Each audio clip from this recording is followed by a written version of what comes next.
Hey there, Jim. Jim, did I get that message from you about your latest address? I don't know if I responded, or I don't know if you sent something or not. I was asking for it in the last one. I know you've sent it to me before, and I just keep making a mess of everything. Hey, John L. Hmm.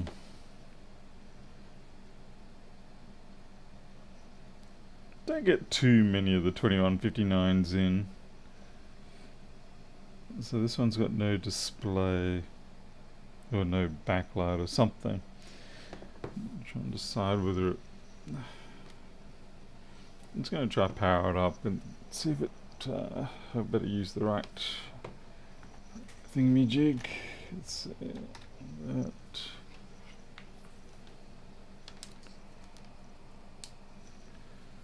What have we got? 20 volts. 300, 400, 600, 900, 800. That's a torch. Hey, Jim Joe. Oh, John Lockhart. Right, okay.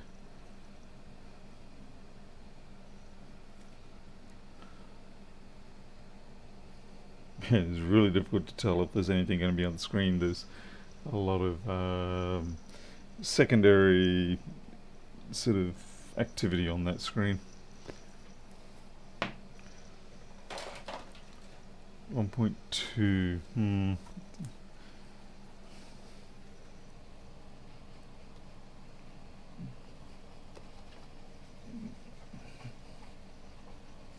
It's amazing how a microfiber cloth can eliminate most of the issues, at least on the display. Alright, yeah, we're definitely on. You can see the touch bar is on. I swear I felt some warmth just then. And what I'm trying to do is ascertain if we have... Okay, we have a backlight failure. I can just now see the... I can see the login icons.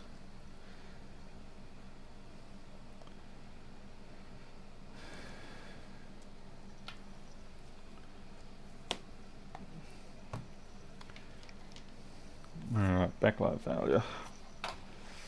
Hey, Mark Tabor. By the way, I apologize if the audio seems to have degraded recently. I was listening to one of my videos the other night, and I noticed it doesn't sound as good as I seem to remember it sounding, and I don't know whether it's because I've lost the little foam pad around the mic element, or whether I need to reposition things. Like, yeah, maybe I should... It gets tricky. So I'll try bend in a little closer, see if that makes it worse. It could be because I've got a beard. It just... I noticed also when I was moving around before in the previous videos, it would dramatically change rather than just it shouldn't change that much at all. A laptop.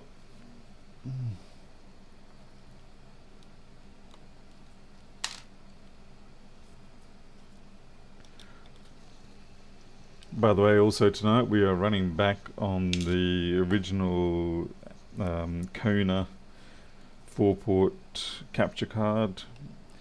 They finally updated their software about a week ago, and I repaired the card. I physically had to repair the card because one of the encoding chips that they use, I don't know if it's the encoding chip or whether it's just simply the HDMI transport handling switching chip. Either way, it had issues and I fixed it up. What is problematic though is that they don't actually manufacture that chip anymore. So if the chips ever have to be replaced, it has to be from old stock.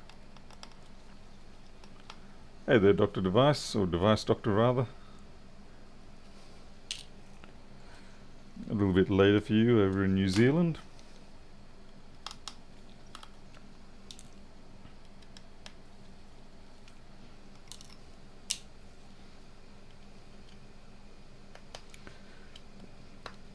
Anyway, hopefully with the capture card, they will actually supposedly be sending me a brand new one rather than a refurbish.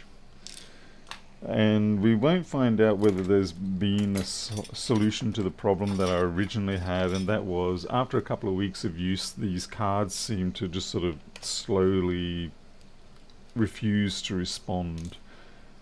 Like when you log into OBS and you try to get things started, they just become more and more difficult to get to come to life, even though they show up perfectly fine in the hardware list and everything else. Hey there, fix it.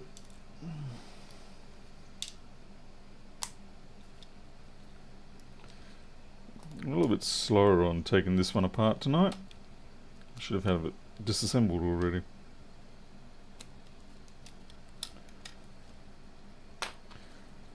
Interestingly, I have not had a MacBook to repair for, this would be almost a week now.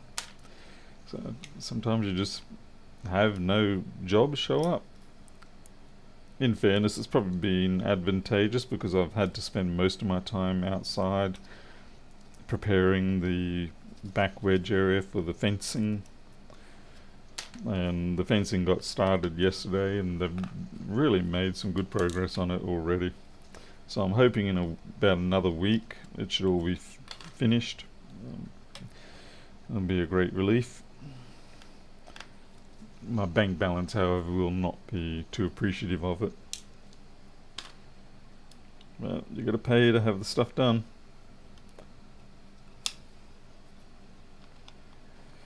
Okay, come on.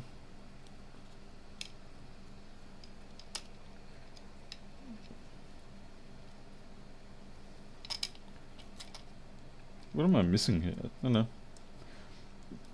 Yeah, sometimes you're just not sure whether you've completely forgotten. Oh, well, yeah, see, I had. There. I forgot the retaining crossbar of the display cable. Very good reason to not put too much force into disassembling machines. Yeah, you've got to know what the limits of the board are, and if you feel like you're exceeding them, you need to stop, drop, and have a look. And I can see why we don't have backlight. That's good. I like that.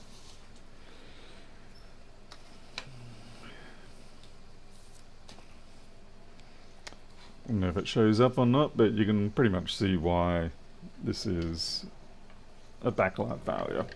However, knowing why it's a backlight failure is one thing, restoring it is another. Okay, so we don't seem to have the microscope switcher active, so just give me a moment here.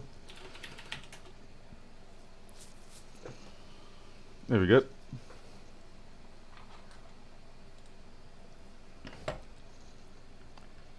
Alright, so that's some moderately gnarly corrosion on the backlight output caps. Okay, it looks like my vision and the microscopes slightly vary. So most likely there's going to be a short circuit there. If we're very lucky, it's a case of replacing those two and we'll be back on our way. But while we know about that, it'll be a good opportunity for me to now go. I just turned the brightness down a little bit for myself. It'll be a good opportunity now for me to check to see if there's anything else. Looks like they removed the cable at some point there. I'm kind of surprised they didn't spot the corrosion. That's a fairly glaring blob of corrosion. Hey there, Arilla. Joe, good observation. I've just left it off for the moment. I'm trying to decide whether I want it there or not. Okay, it's a 1598 board. There we go, look at that. See, this is why you got to look around for things. That, on the other hand, is a bit of a problem. Someone has been... What the frick?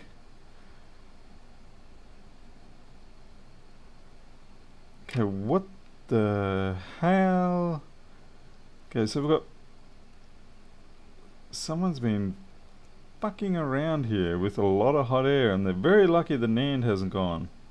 I thought it looked a little strange, but that's really bad. That's borderline failure, and they've been chipping away at it too.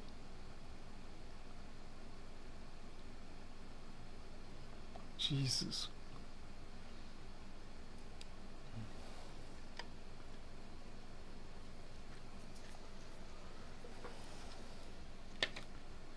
And they've done it on the other side, have they? Not to the same level. But yeah, they've been screwing around here with hot air. I don't know why they would be attacking there. I mean, I can only imagine that they might have thought... You know what, I just don't know. But yeah, they've cooked it there. Yeah, it's pushed out the balls. There was their actual fault. Whatever it was they were chasing. I'm just going to have a look at the board view and see what that actually is meant to be. So why the hell would you go straight for the NAND like that? Thank God they stopped when they did. Hello, Miles. Am I? Yeah, 9 o'clock, I suppose. Let's see, 1598.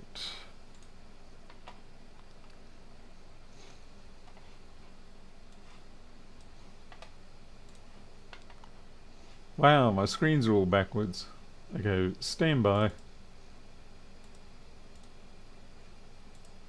Okay.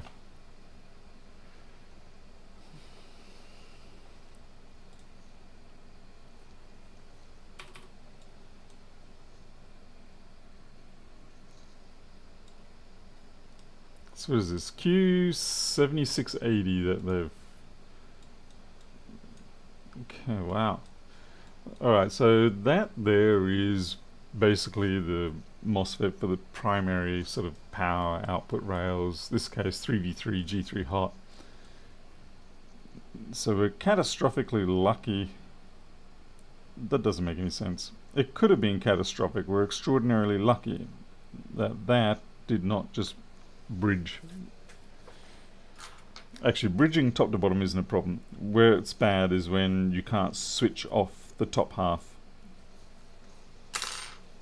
So if this all of a sudden cannot be turned off, then you're just going to get DC in or V in, whatever it's going to be, 12 or 30, 20 volts, whatever, and it's just going to go floop, straight through there and destroy everything. Miles, are you thinking about the GAY chips or something else?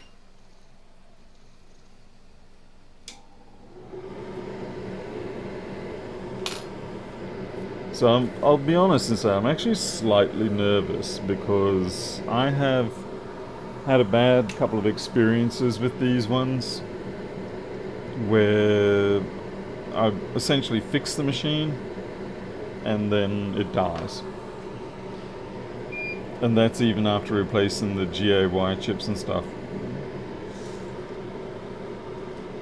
Yeah, Miles, I'm a little worried about it. So what I might actually do with this one is get the backlight fixed, get this fixed, and do a data recovery and advise accordingly. It doesn't... I'm wondering actually if it originally came in due to the GAY chip faults, and that's why they went for the NAND chips. Although it's pretty bad considering that this chip was blatantly corroded. Gotta watch for these little bastards, they're gonna crack if they haven't already.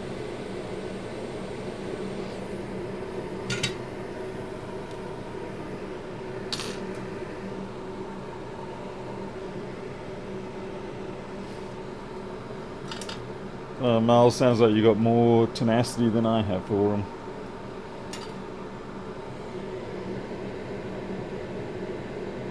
Thankfully no real damage seems to have happened on the board. I was looking at that corrosion, I was thinking, oh, that kind of looks like the sort of corrosion that could have eaten through the board. Thankfully not.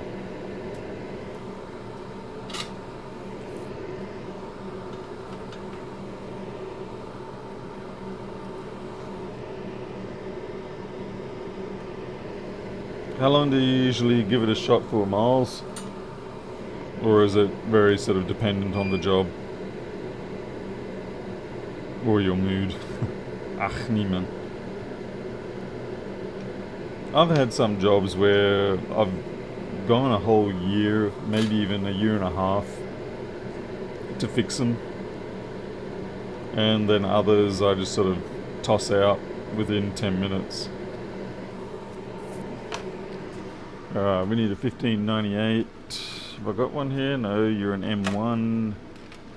You look like a 1598. Yes, you're a 1598. Hey, Pedro. Ah, shit. Yeah, look at that. That's already been taken.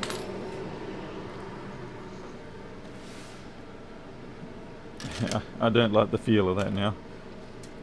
It makes me think that this MOSFET may not actually be commonly available. I got a bad feeling.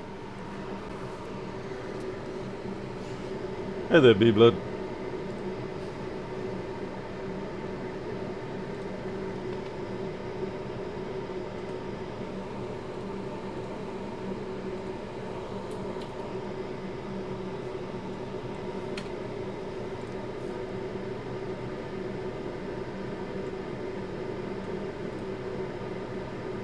Oh, 244's got them. Okay, no, this is readily available.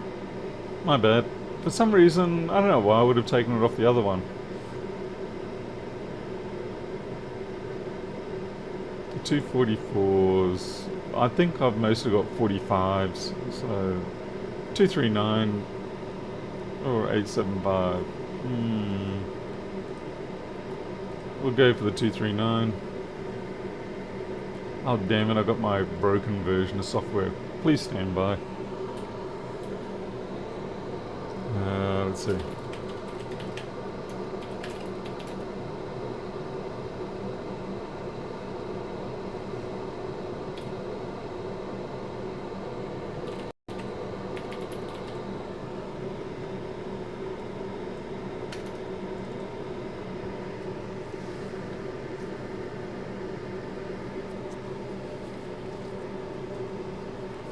Steve W, I get a couple of people who just simply are happy to wait as long as it takes to try and get the data.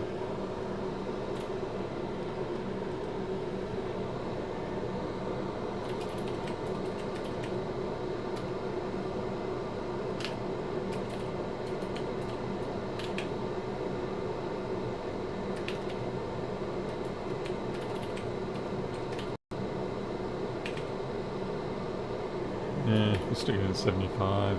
No. 62.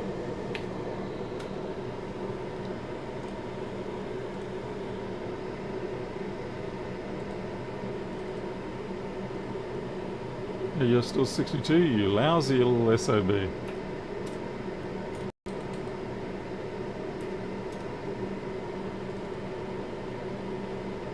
Alright.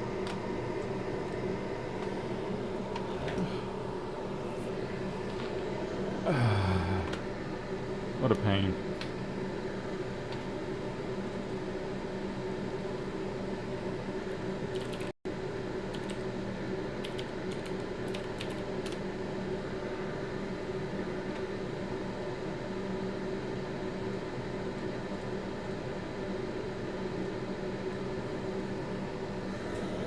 Okay.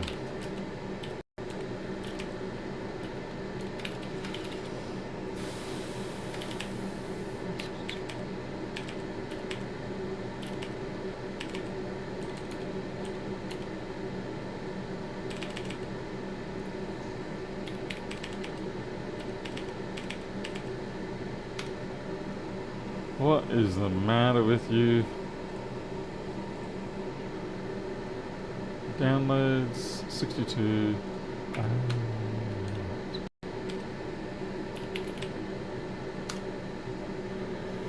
Now I understand.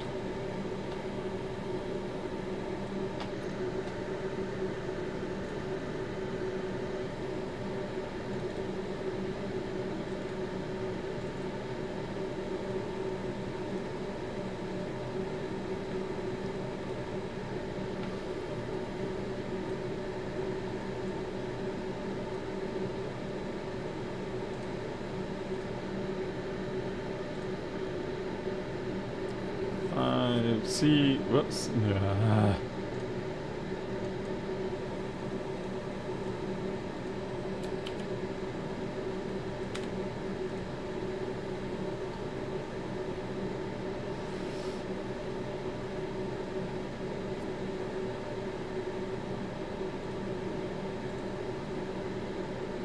Oh, you gotta be crapping me. Alright, fine. 58873. I blame Pedro.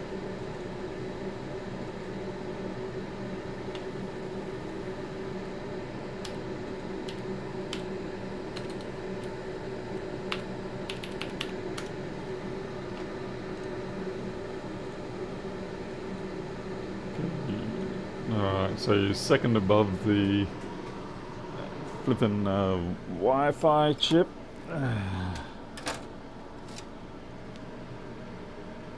No, it's an 850.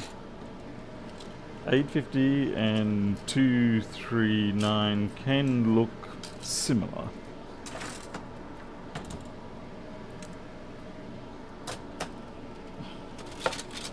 Aha, 239.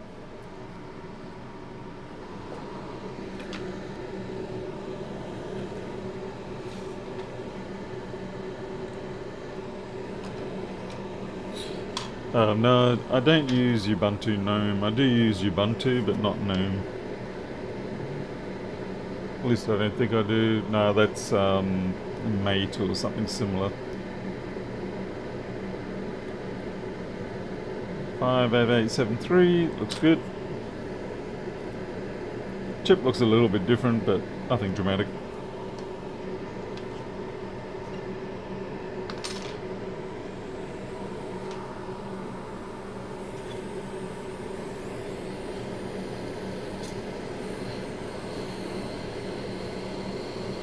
Pin 1 is top left in this instance.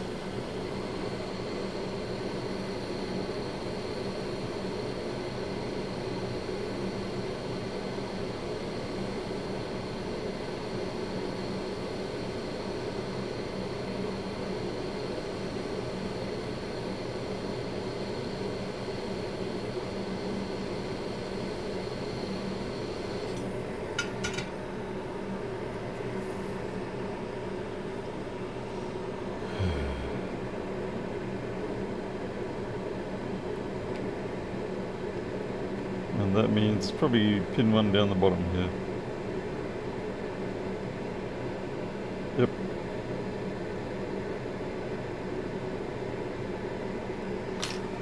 We will verify though.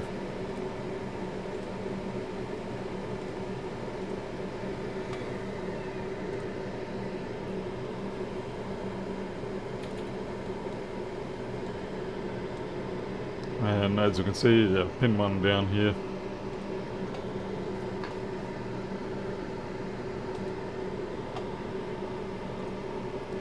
Can a power management IC be replaced? 2251 came a hole burn through.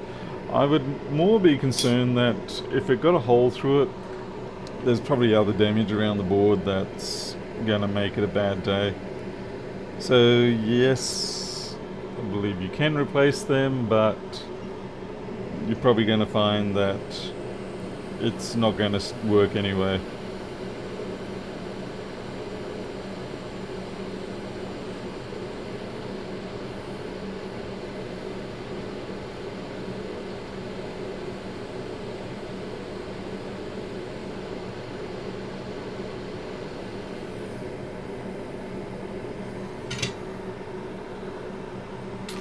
Board had a short, what rail was it shorted on?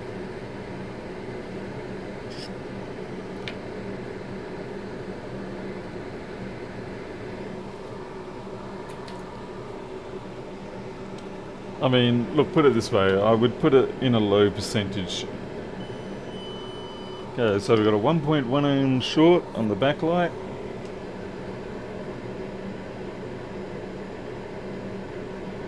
I'm not going to put too much flux on there. Hopefully I can actually get away without having to put this through the wash. a lot of these newer machines, I'm finding that they're problematic when it comes to when you wash them. Not because the ultrasonic is really directly causing problems, but it just sort of manifests, or it seems to just bring about weaknesses in the board. So instead what I'll do is I don't do the wash, but I do advise the people and say, look, the board is going to be intrinsically weak. Back up, do what you can, use it if you want, but anticipate that it could die at any time. Rather than me doing the wash, particularly for sort of low dirt situations like this one, rather than doing a wash and prematurely bringing about its failure.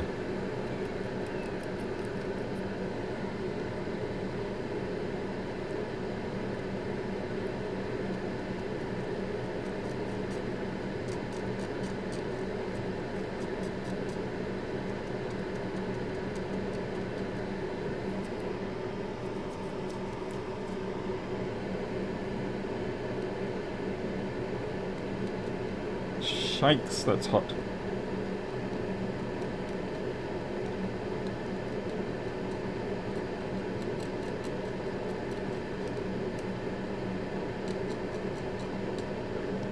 Originally, a lot of the business-to-business stores that I was dealing with, they didn't really like that whole concept. They didn't like the idea that I'm saying, look, you're going to have to tell the customer that this is a potentially future fail device. So they're going to go, well, why would we tell our customer that? They're just not going to want to do it.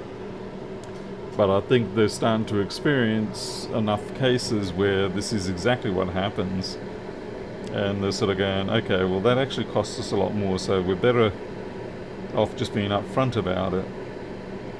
And if the customer goes ahead with it, then that's fine. All liabilities are understood. And if they don't go ahead with it, then that's fine too, because everybody at least is on the same playing field. Sure, it was on PP3P3, PMU, VDD main. Yeah, I don't like the chances of that one. I mean, you never know. Might work, but a rail like that.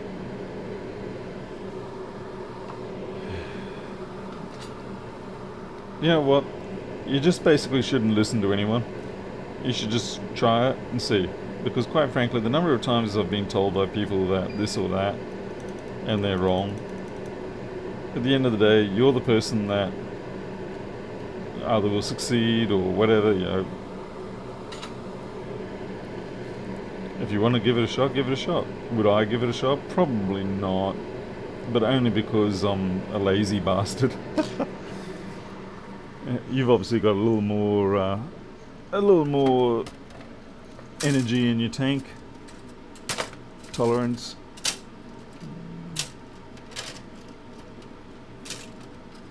I think I'm just fairly drained by all the work that's going on at the moment. So my tolerance for high risk boards like that, I would be like, yeah. But that shouldn't reflect on your choice. If you've got nothing to lose, then yeah, sure, why not?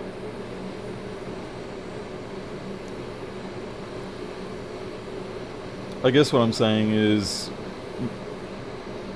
what I say is obviously my opinion. I certainly wouldn't take it as gospel.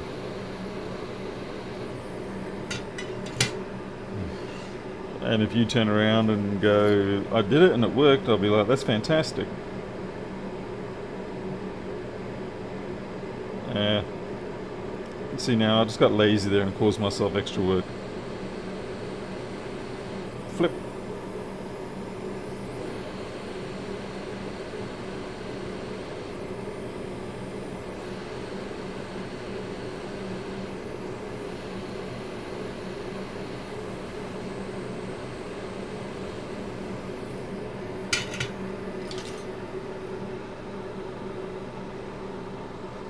Seriously, Miles, I'm over that phase of things.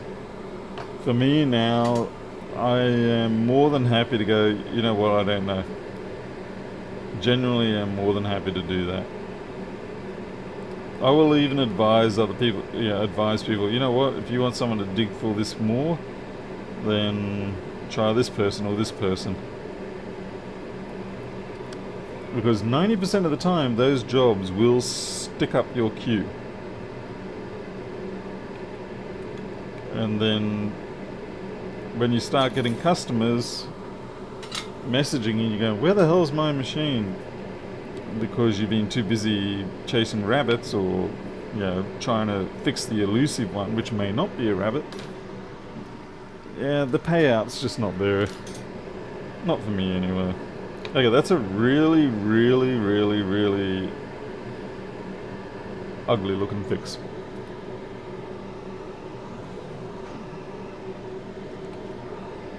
I mean, if you've got the time and if you've got the financial backing to have, to expend that time, then by all means, it's fun, you learn things. So yeah, definitely go for it. But I think if you're pinched for time and you're sort of trying to focus on maximum return on the dollar short term, then it is difficult to go chasing those ones.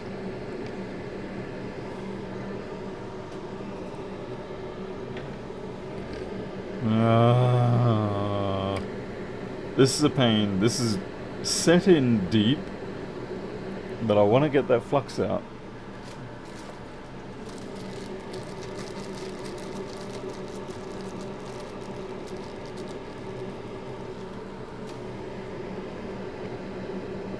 It's probably easier if you have a larger sort of shop, such as say like what Lewis Rossman had, and you have all your sort of first line, your front line repair people. They handle things like backlight failures, all the stuff that's pretty signature, quick to detect, all that sort of stuff. And when that doesn't work, you have the other guy like Paul S, who even though it was random, I know supposedly, that Paul S got a lot of the jobs that required quite a bit more thinking and understanding. He was good at it, and in that sort of scenario, you can sort of justify it. You go, okay, this is our second or third tier technician who can solve the ones that other people can't solve if it's required. Okay, now I'm just doing a fine job here of smearing flux every goddamn where. And yeah,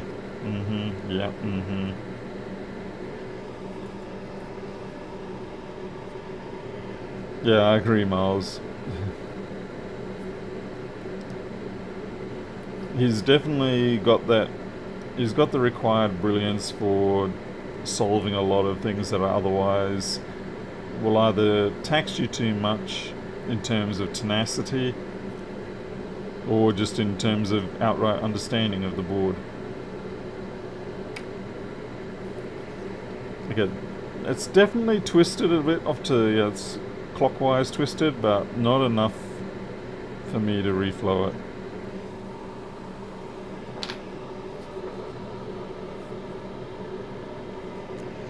Steve, this sort of flux is, I think they usually say mildly activated, but it is regarded as a no wash, I think.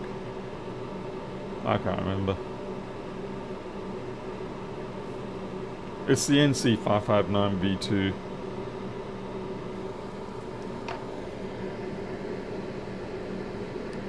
But as I was saying in previous videos, even the the no clean fluxes, I still prefer to clean them simply because of the fact that there are too many other things that contaminate the flux, or just simply the heat involved, all that sort of stuff. And it can change it from being what would otherwise be a no clean situation into a you better clean this situation.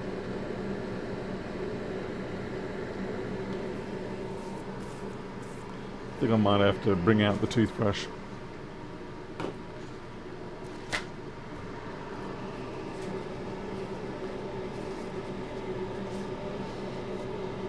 Paul S is running his own stuff now. He has his own YouTube channel where you can watch him do some stuff.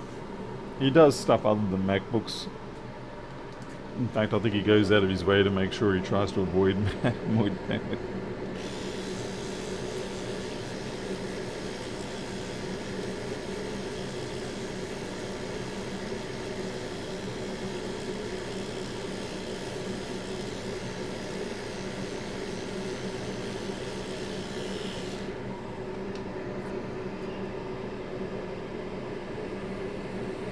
Now we're gonna have flippin' ugliness everywhere. Yeah.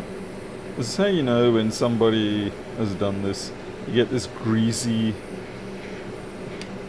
this whole grease all over your board. And it's very hard to get rid of that.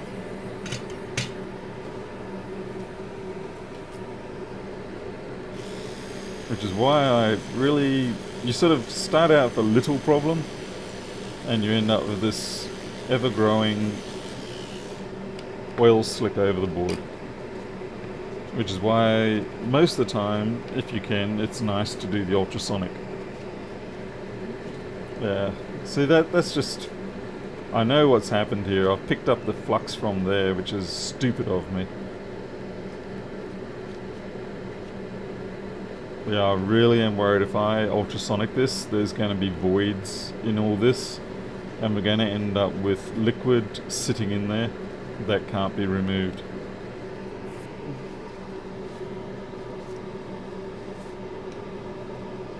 Yeah, Miles, I've got some PCB cleaner, and it certainly is helpful for some things, but again, I find it can often create this situation that we're dealing with here, where you sort of seem to progressively just end up more and more spreadage.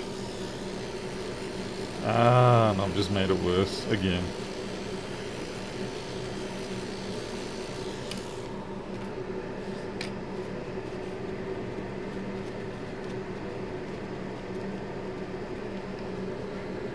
Yeah, this is getting worse before it gets better.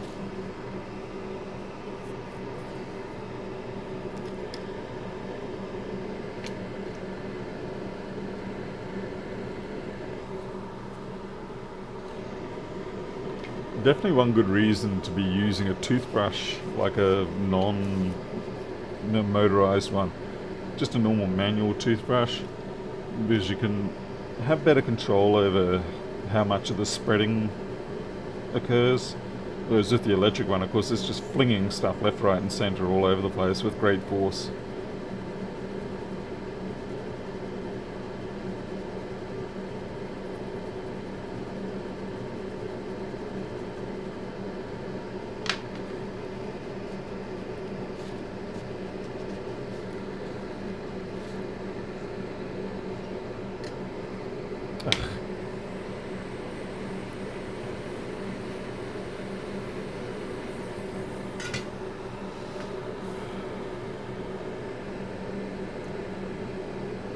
Give that a little more.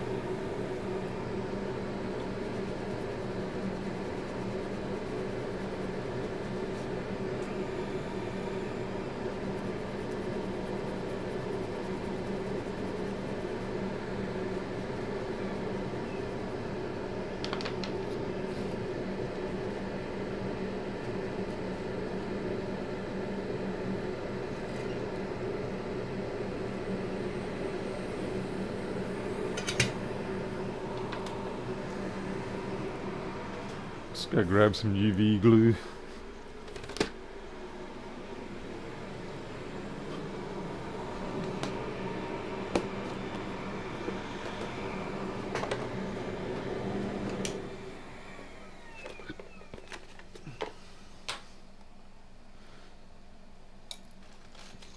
The reason why I like to put UV glue on these scenarios, particularly when it comes to backlight, is because there's a very small chance that you could end up with a with the 50 volts or whatever it generates jumping somewhere, so it's nice to cover back up that copper exposed area.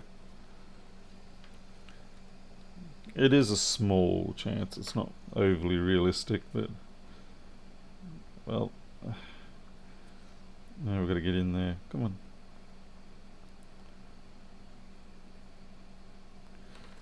Where's my blade?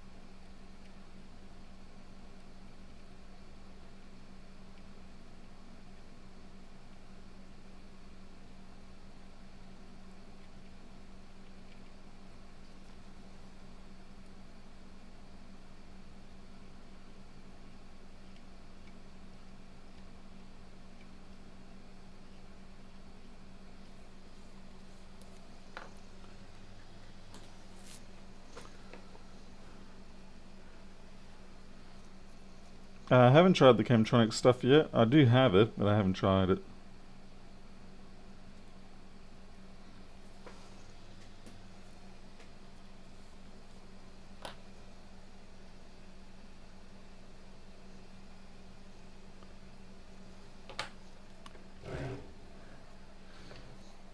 You have to keep replacing your UV lamp. That's interesting. Do you use it that much?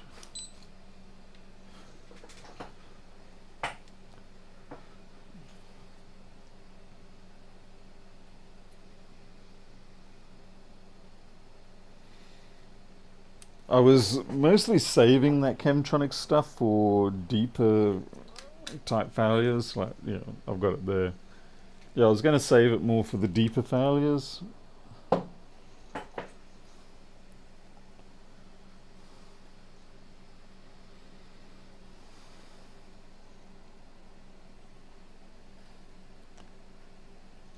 Does it smell as good as Starbright liquid tape? Yeah, that's the like industry standard for good smelling liquid. Hey Catherine, good evening. Hey there Harold. Speaking of chip shortages, I ordered a bunch today of things. Let's see, I just ordered a bunch of CH340Ns and a bunch of INA 237s. So I'm preparing for the next round of boards. I'm kind of, yeah, I'm taking a bit of a leap of faith going for the 340, but I think it'll be worth it. That is an ugly, ugly board. I'm a bit of an idiot. I assumed that the caps that I replaced on the backlight were the shorted ones, as in, I didn't bother to check. If the short could still be there, I could have just replaced corroded chips, but not the shorted chips. And in this particular case, we got lucky. Yeah. Could have easily... And it does happen. You can end up with these caps that are grossly corroded, but they're not shorted. And then it's a cap beside them or something like that that decide to pop instead. Once again, not thinking with all my brain cells, or even close to 1/100th of them.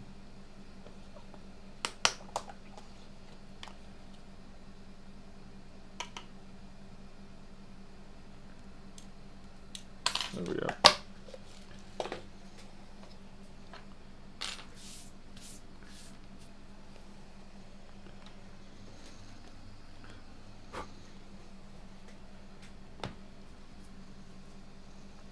I don't know if you can see it, but there's a blemish here. That's how I sort of suspected that we had the corrosion on those backlight caps.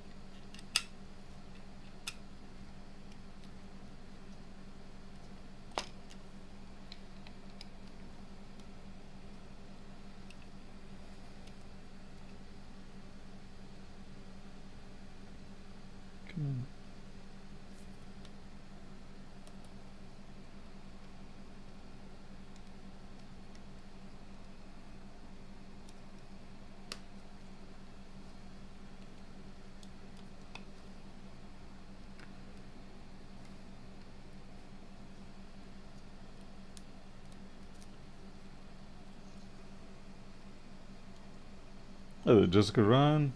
Good evening.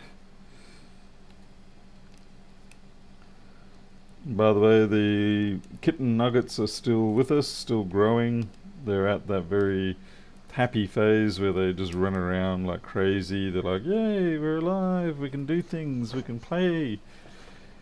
And it won't be long and we'll have to start thinking about what we're going to do with them. Thankfully that fence is progressing nicely, but I suspect that well, I think it's pretty much already decided that the two mothers certainly are going to be brought into the fold with our other ones, which is in some ways it's a little bit bittersweet because we also have the wildlings, which have been with us for about 4 years, and they've been like waiting their turn as it is, and they kind of, it kind of feels like you sort of left them out in the cold a bit still, so it can get difficult.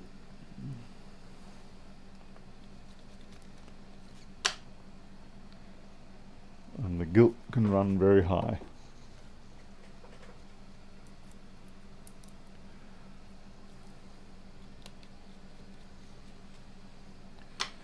Okay, let's see if this thing boots once we get that charge lead in.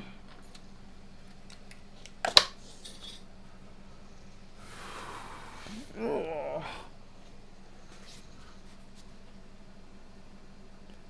First bird video went up 2 weeks ago. 2 years ago. Wow, it's been that long.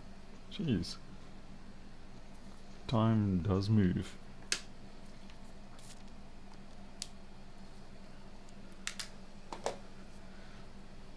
Okay, no immediate smoke coming out of it, so that's always a good sign.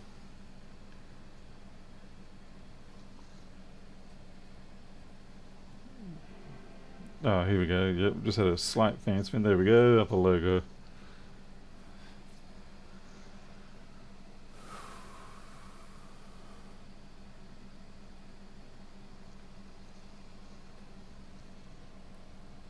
It's still loading or doing something. Yeah, Miles, I will contact the people tomorrow and say, you better back this up.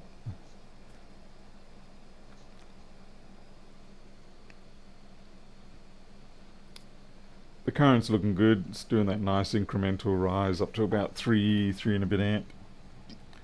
It's just taking a while to come up.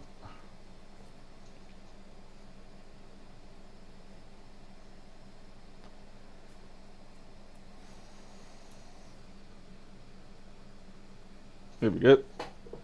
Okay, what have we got? 1%. Okay, so it's a little slow on the pickup. But yeah, that's good. Shut that down.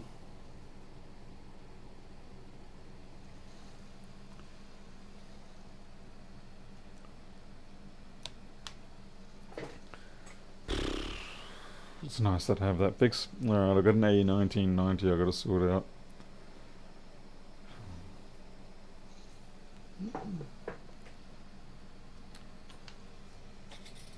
Actually, I better write down the details of this 1726.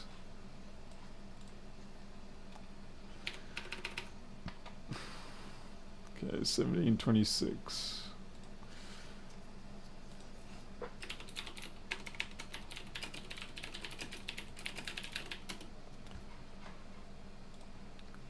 Q7680.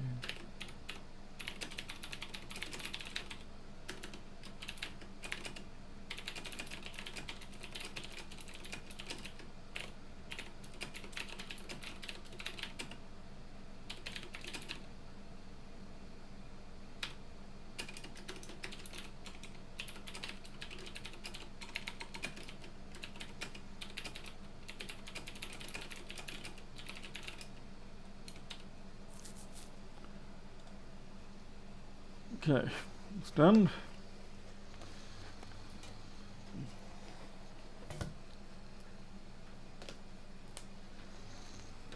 Just gonna put this back into the slot where I can be finalized tomorrow.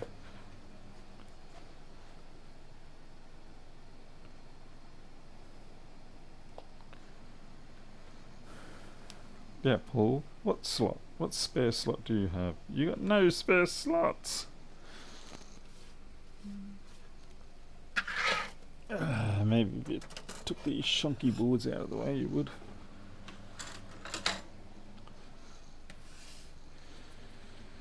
Okay, A1990. I got two of them.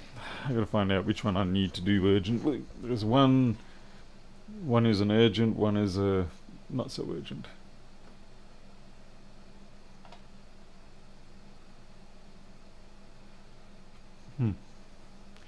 My bad.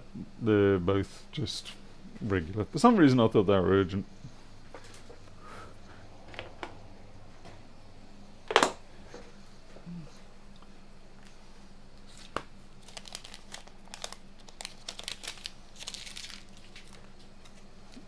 Okay, I have to do this disassembly off screen.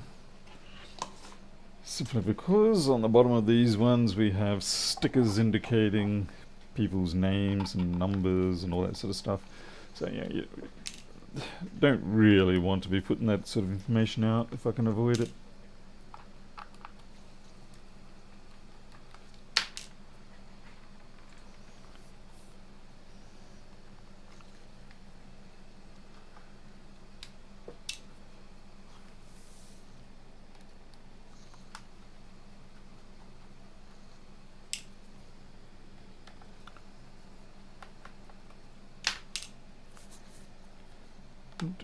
A1990s are sort of like the younger, technically older I suppose, 2141. They usually have a slightly better survival rate. Usually. 2141 with the A201700 board tends to be low survival rate. A lot of that's due to the fact that it's often like internal board short with those ones. Okay, I'm bringing back the map. I think the reason why I took it away was because I had chainsaw goo all over it.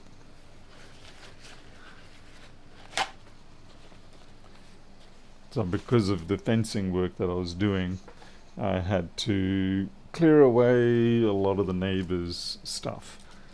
Like I think it was about 4 or 5 trees, and then I took down quite a lot of my own trees. Like just trimmed them up as well. I gotta say I love that chainsaw. You know, it may be only an electric chainsaw, but by golly, it just eats through trees. And at the end of the day, I was still with half a battery pack left. Okay, we got a battery pimple there, so that's always fun.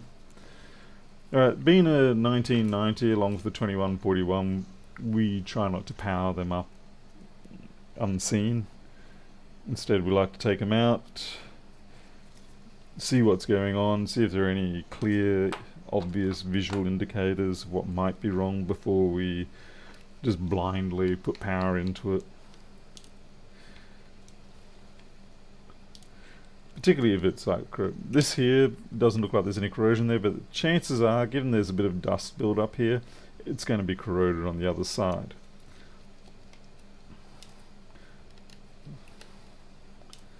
That's probably about 80% of the time why 1990 shows up in the workshop. Okay, someone has put that screw in skew, slightly off at a distant angle.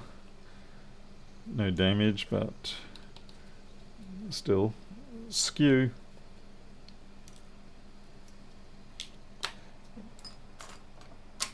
T8.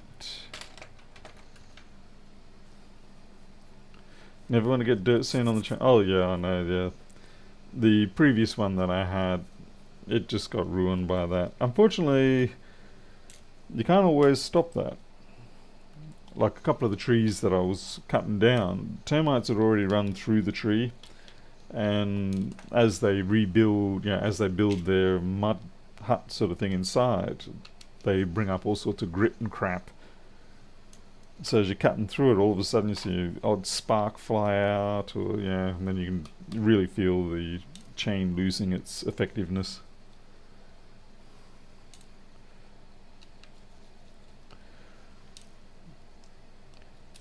That does remind me, I need to order a spare chain or two. I might just order two. You know, if they're like $30 a piece, then it's cheaper to do it that way. Okay, you people are distracting me and I did a bad thing. I didn't disconnect the power. Fortunately, that's why I use plastic implements or my fingernails to disconnect things. Hey, Steven Seagal. Let's see. How to fight the tree. I don't know. That actually, well, I suppose it was a dead tree. It was a plank of 6x2. But that tree was dead. It had nothing to do with the chainsawing. And then the next head injury was me trying to put my head through the window. Again, not a tree or chainsaw. Hey, Shad.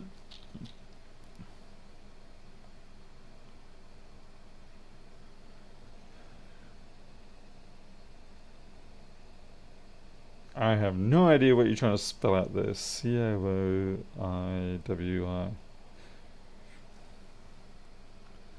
Hey there, Tony Nash. Well, I'm alive and kicking, so I'm happy. I've got a couple of jobs, so I'm happy. The fence is progressing nicely, so I'm happy. I still haven't got BoardView version 5 out yet, so I'm not happy about that. So hopefully after this job I'll go up and try and work on that a bit more.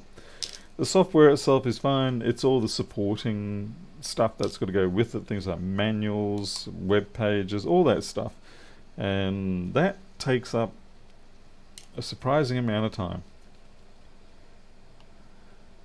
I'm not going to read that out loud.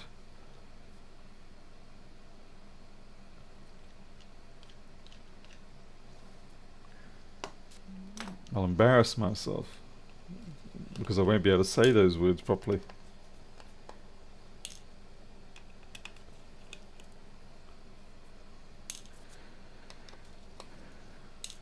The manuals are there for me to remember what I've actually set down as being how it should behave. People go, is it supposed to do that? And I'm like, I don't know actually, I'll have to go check. You may think I'm joking, but I'm serious. There's a lot of times where people go, oh, have you got this feature, or does it do this? And I'm like, oh, I can't remember.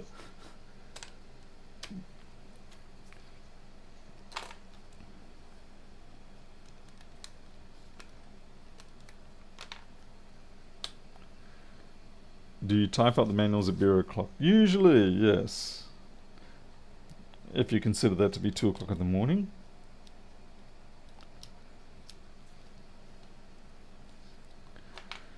Typically I do them in a program called Likes, which generates LaTeX output, which then gives you beautiful documents. But I may not actually do that. I may just make it all web-based now. And I mean, I can still do that in Likes. I mean, it's got no problem generating HTML outputs. But I'm genuinely thinking I'll just simply do it straight web page, like HTML, and that's about it. Okay, yeah, I was right. Yeah, we've got corrosion on that corner there.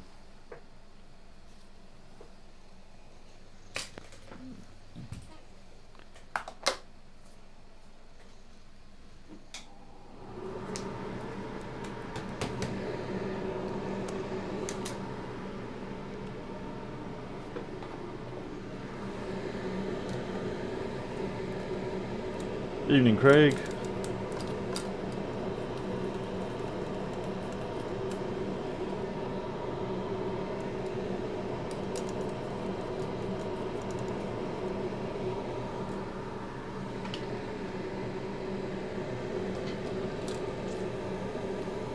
Yeah, that's right, Stephen. I was getting frustrated and I just wasn't watching where I was going with the mower. And I got hit by the corner of that plank and it hurt. Okay, so that's probably going to be shorted. Now this is a very common failure on this board. Alright, so we actually do not have a short on it, so that's interesting. So now we've got to look elsewhere. Certainly it's going to have to be replaced. So let me check to see what the output is.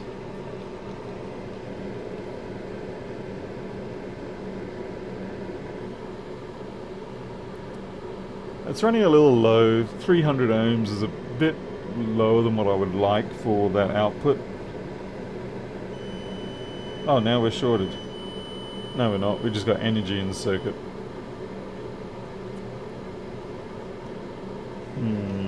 Yeah, that NAND output rail is lower than I would want.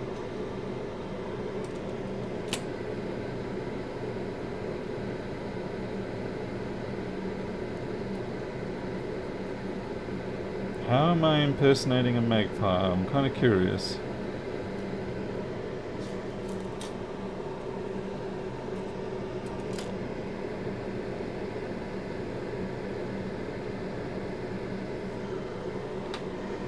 Was this 724? No fan spin, no lights. So basically no power at all. That does not seem like... I mean, maybe it was shorted. Oh, it's an 1827 board, okay. Maybe it was shorted and it cleared just simply from percussive repair systems. That is to say, when you ship it, it shakes it around, and the shaking around breaks the short. But of course it's only a temporary solution because it will come back.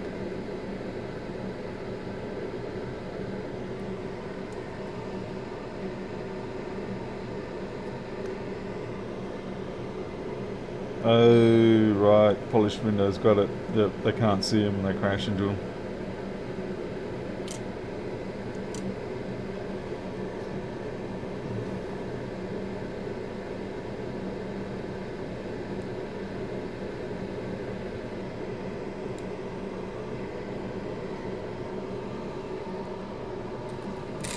Looks like we've got NANDs on both sides on this one too.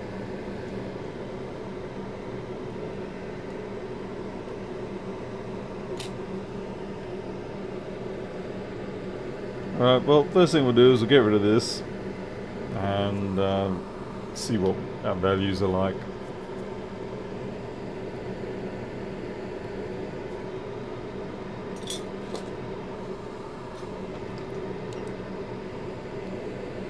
I'm just going to do a drive removal.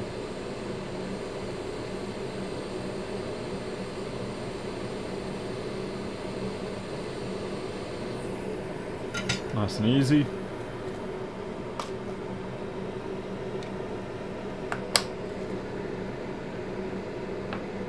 So the nice thing here is that we can see that there's been no penetration into the board. Often what can happen with these corroded caps is they'll start to burn their way through the board, carbonizing as they go. And as we know, Unsolid is not like that.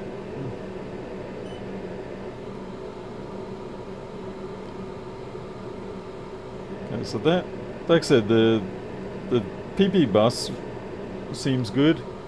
Okay, so our NAND seems good too. We'll put a replacement on and see how we go.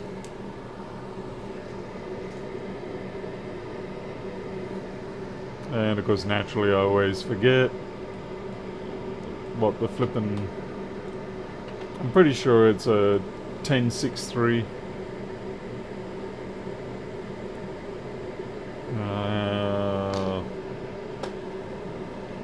What board was this? Usually 1041.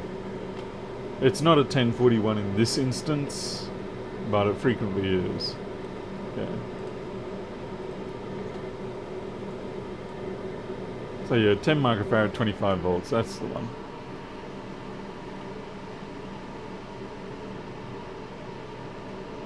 Oh, flip's sake. There we go.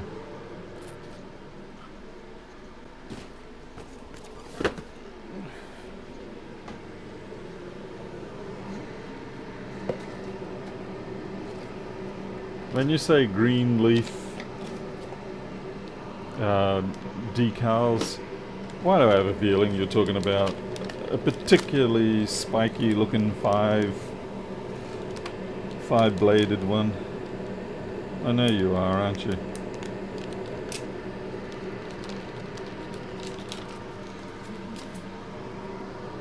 Or was it a Canadian maple leaf? If you do that in America, they'll probably get you the same response.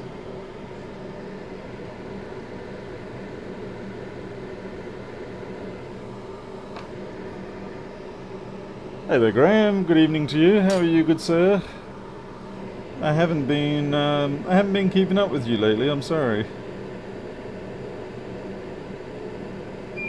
Between getting my fences sorted out, prep work, and just everything else, I've sort of sacrificed things that don't matter to me. So you naturally made that list. To be fair, it's probably Caradog's fault.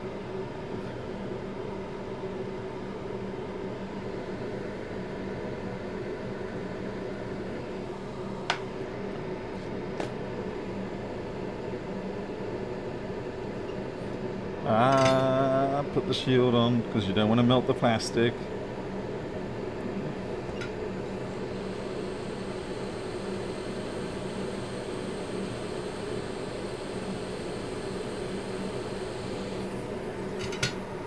Wow, that's some serious out of focus there. There we go.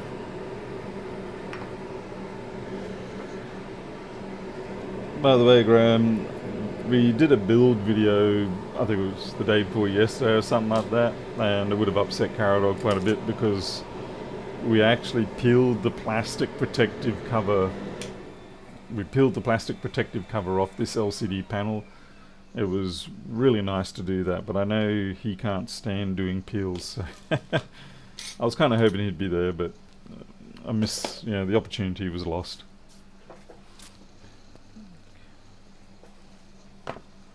By the way, these are the new USB-C meters. Probably this is the profile I'm gonna stick with probably. The 16x2 ones, I found them it was just too big and bulky, but I like it like this. It's nice and compact, but it's still extremely readable. Like, you can read that. Good luck doing that with one of the other LED ones.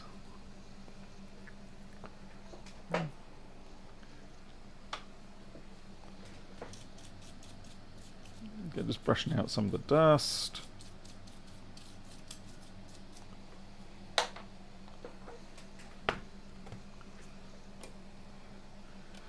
Oh yeah, I know those ones. Yeah, I've got too many of them, which is why I ended up designing this one.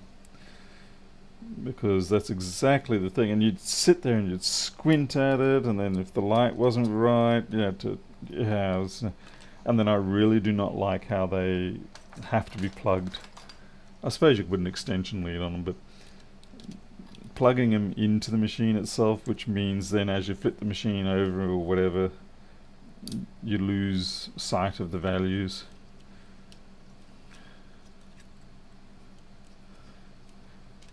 Come on. So I'll send you one of these sort. I've got the other half of your package here. I got this for the LED. By the way, do you have a 24-volt power brick?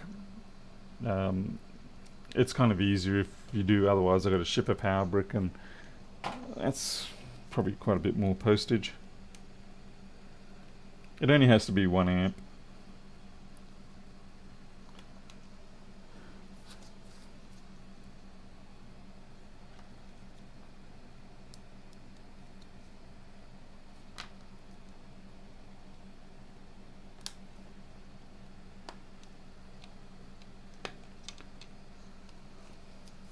Okay, cool. It just saves me on the postage. I mean, they only cost about 20 bucks for a decent one. Like, I usually use the Meanwell brand for that sort of gear.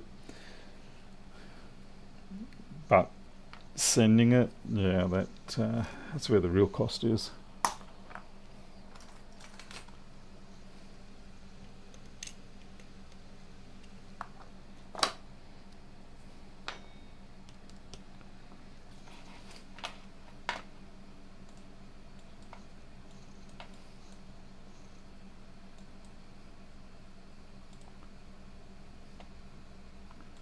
So please stand by while I check something.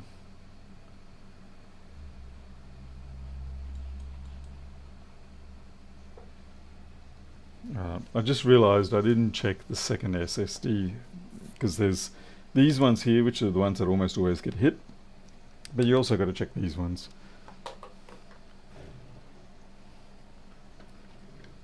Unfortunately, I can check their resistance from above. Ow.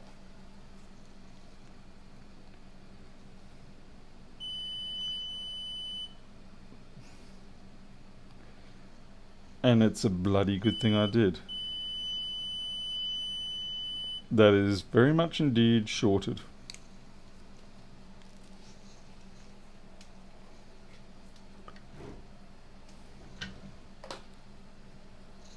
So, disassemble it again.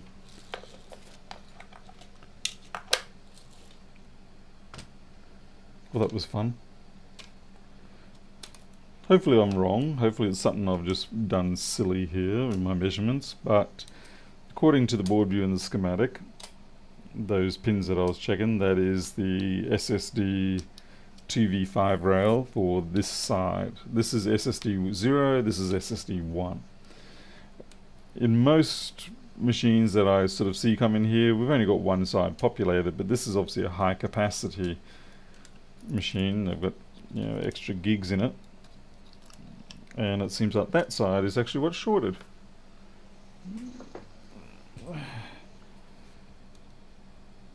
Which is scary.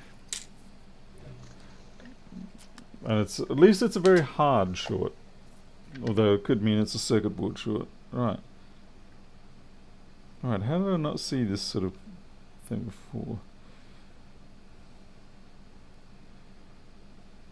I mean, it's got a little bit of, you know, gnarliness around it, nothing too severe, but if I had to guess, I would say that top cap of that array of 4 might be at fault. Just going to try and adjust my... No matter how much light I have and how much I think I have things in focus, I always seem to not.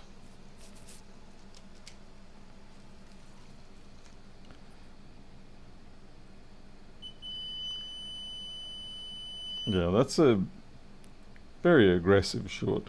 So my first impression will be that top one there, but it could also be the controller itself. But you see how it's got a... Up there is your normal, what you'd expect, corrosion just from oxidization and crap and whatever. Nothing unusual there. But there, I don't know if it shows up, it's got a little bit more of a chrome... you know when you see chrome that gets hot and it sort of gets that nice sort of glossy blue rainbow effect? Just in that section there, I can see that.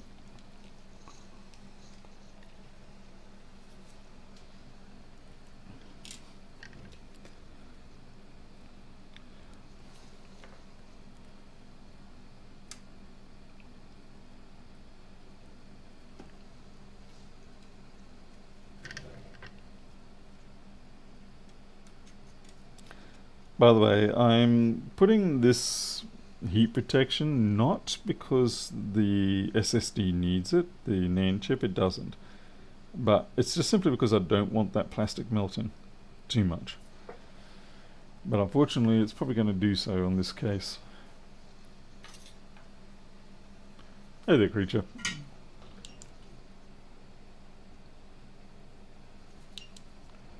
Now, if this has shorted, then I'm going to have to replace the V-Reg as well. Oops, forgot about the extractor. The reason being is, like, if you have a short on the PP bus side, it's not great, but it shouldn't affect the V-Reg, because the V-Reg hasn't had any undue current drawn through it. You can see how the plastic got messed up there. But if you have a short on the output side, then you don't know what damage it may have caused within the regulator as the current passed through. Okay, we were correct, that cap was at fault. So visual diagnosis after the short test proved that, but as I said, we are going to replace this VREG as a safety.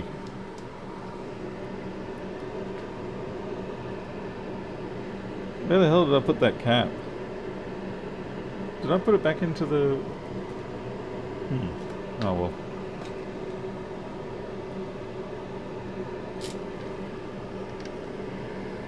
Alright, so this VREG has to be replaced. When I say has to be, that's by my own policy, it has to be.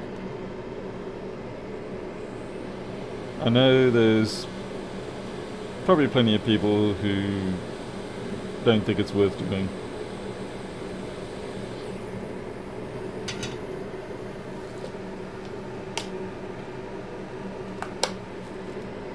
But realistically, that's a very cheap chip. And it's certainly a lot cheaper than the loss of people's data.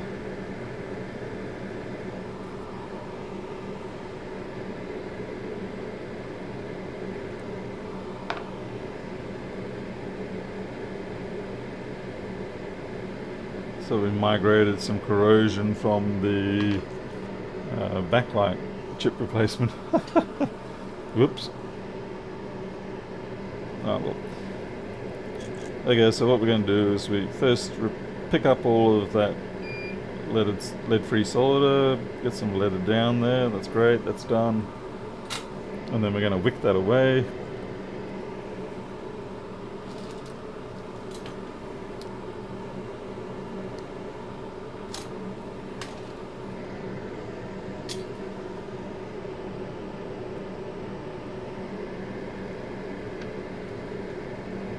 It's just a wick away, a wick away.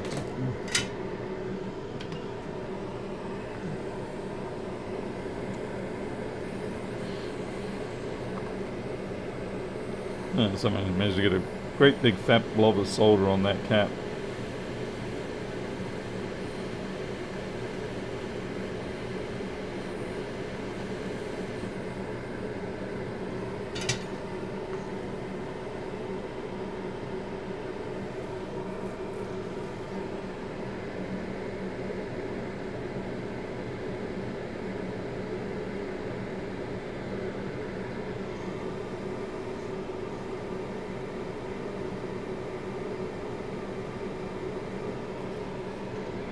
Alright, it's looking good.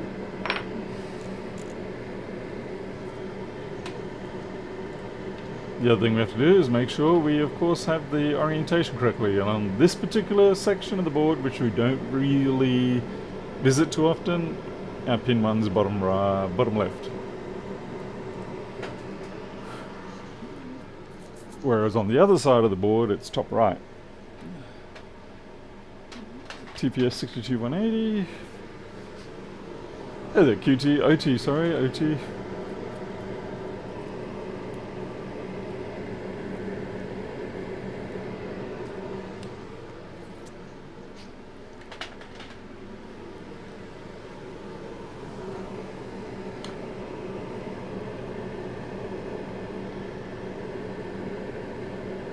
Okay, so it's going to be that way.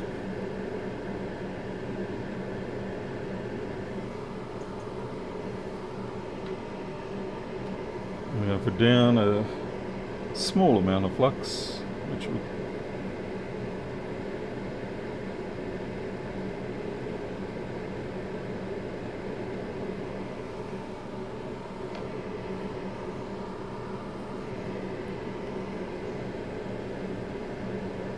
I'm just going to have to spread that out a little bit.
going to say it's taken a bit long. It just did a jump there, but I think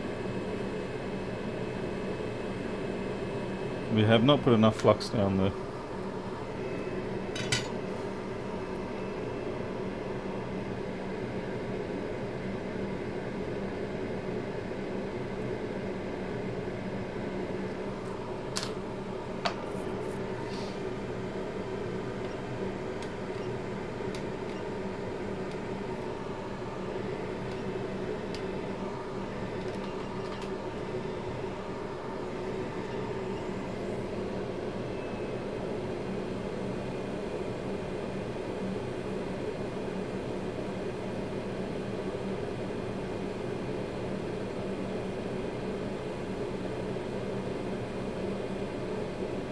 Wow, this is annoying.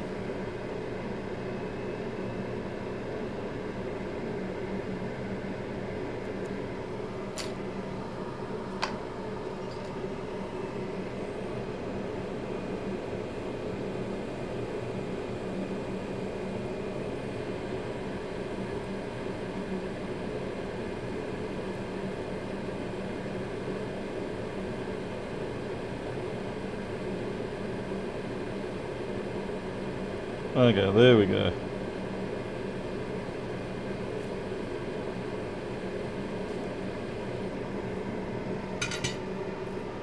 That took a little bit long.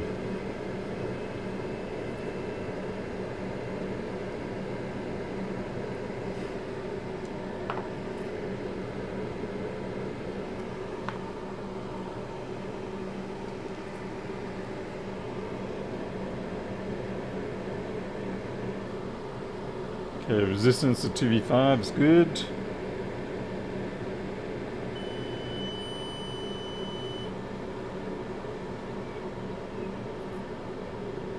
And 3v3 is good. Not 3v3, G3 hot.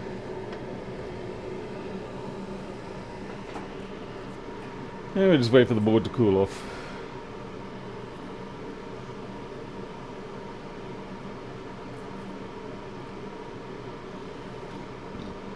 We gotta wait a little while for that.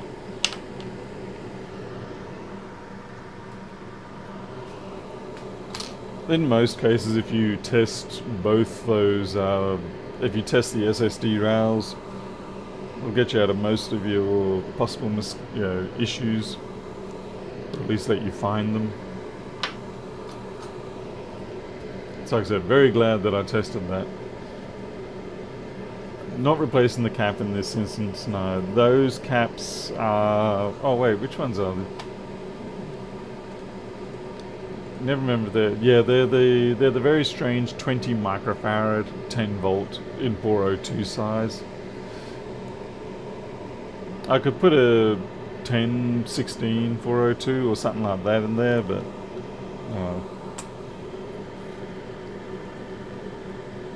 So when you have a look at the schematic,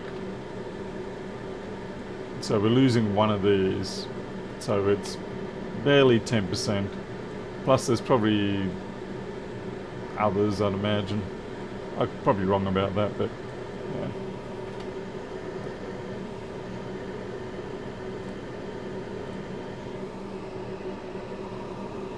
Okay, it's cool enough now.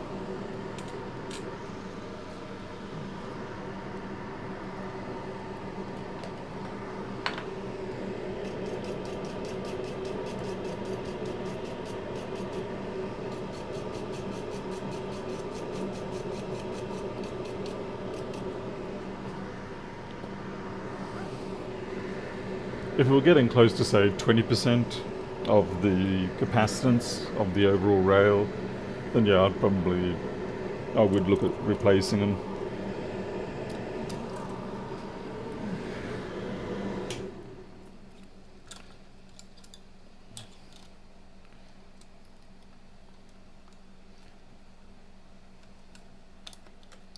And again, being this machine, although it's not as bad as the 2141 with the 1700 board, it is still a high risk machine to continue to use if you value your data. Fine if you have, very good iCloud backups and all that sort of stuff. Fair enough. If it goes down, it goes down. All good. You got your data. But most people don't have that, which is why it ends up here in the first place. And so as a consequence, when they have this opportunity arise, you sort of say to them, well, now's a good time to back up like crazy and move to a different variation.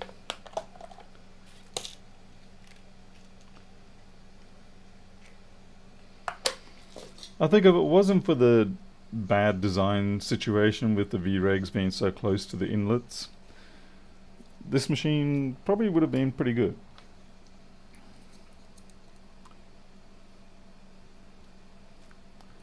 It does put it at a higher risk, but like I said, we can't even get the right caps for it. And it's, again, we're working near the NAND.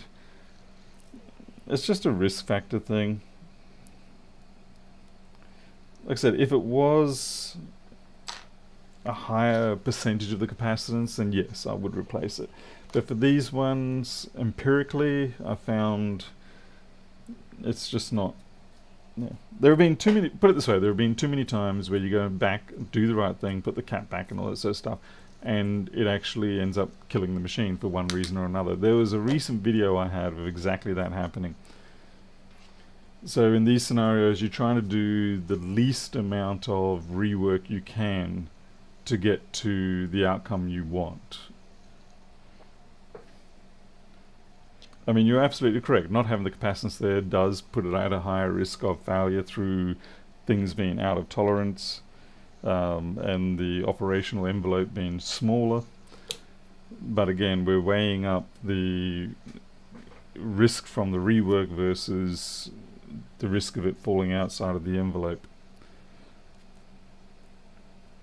Okay, so we've got a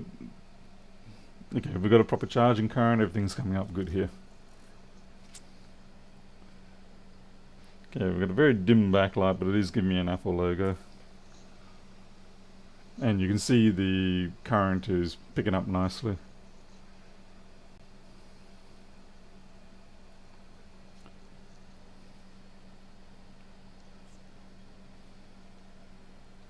We're almost at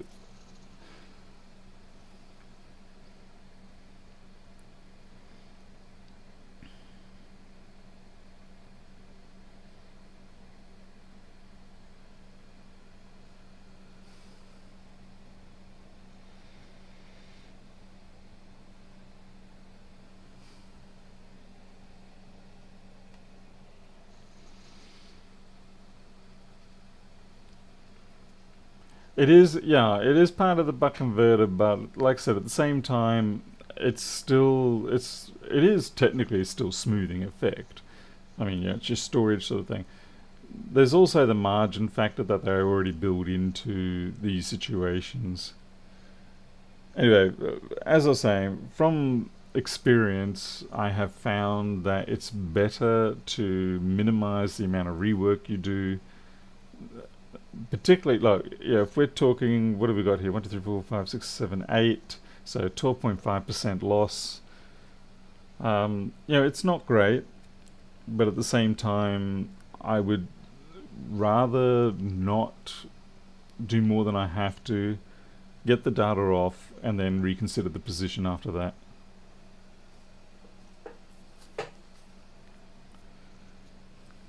Creature, you're a bit behind, maybe.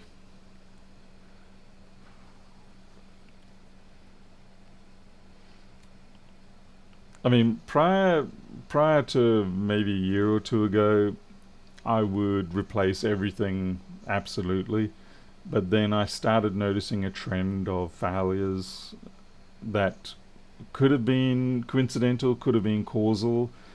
It's a little difficult to wind it back, but I've just sort of found it's better to get the data off first, take that risk that you might fall outside the envelope of operating, than it is to fix everything 100% perfect before getting the data off. as I say, in the end, it comes down to a choice thing, a personal preference.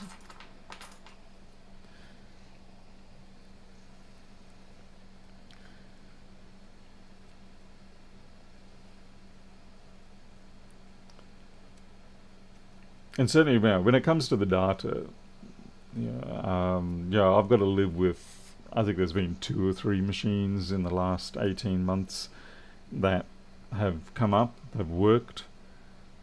I've shut them down and said, okay, now I'm going to finish off all the other little bits, fired it up, and they're dead. And like I said, I don't know whether it is causal or coincidental, but it left a painful impression. Hey there, Smeller. Miko has applied for 2 dog shows in July. Wow.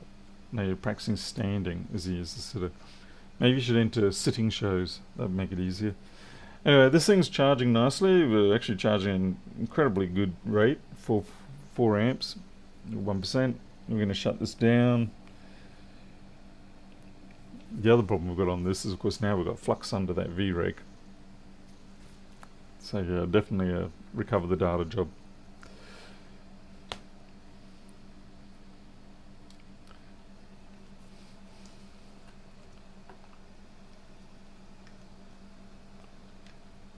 Yeah, Graham, it's a bad taste in the mouth. You're right, and even when you go to the customer and say, look, it didn't work out, you do still blame yourself quite a bit.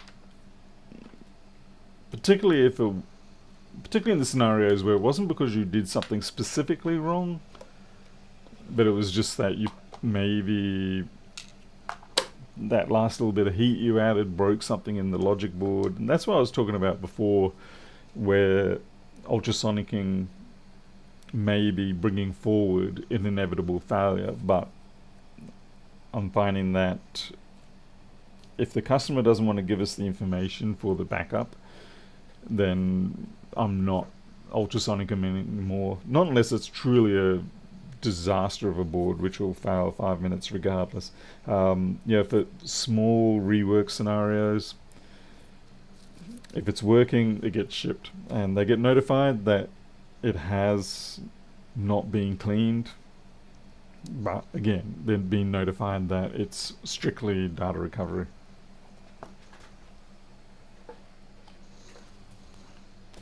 Alright, so at least that one's done, and I'm very glad that at least we caught that second short on the NAND. So that was a good example of, we had this very blatant fault of a corroded cap on SSD 0, but it turns out it was actually SSD 1 that was the real issue. So I'm just going to log that job. So what is it, 1724, add note. This is also why I've complained to some of the B2B places that they've got to stop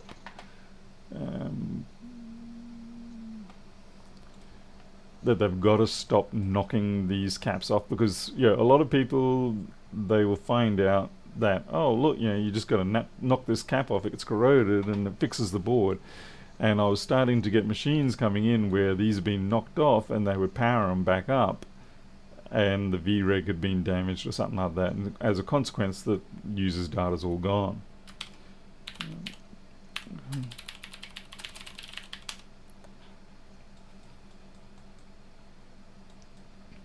Okay, C95, 93.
Next up, something different again. We actually have a iPhone 6s.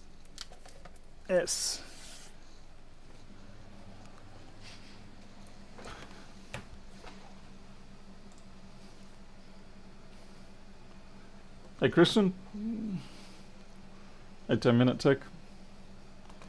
Alright, so this 6S, I actually replaced the battery in it a couple of days ago, and then it stopped charging. So it was running fine, it was charging fine, and then bleh, it died. And it's like, seriously? That's okay. Customers, this is their spare phone, so they're not too put out. But I think I'm more put out than they are.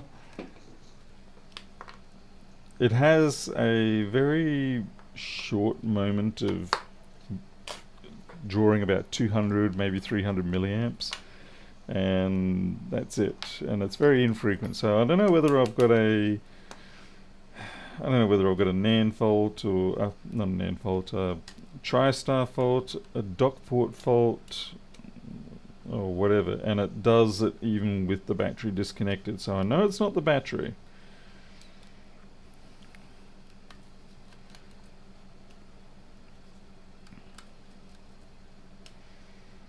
Don't usually do much work on the 6S's anymore. They are very much an out of... I've got a cough. Oh, that was nasty. Yeah, I don't really do a lot with them anymore because the value, the economics just aren't there. But it makes for a curious job.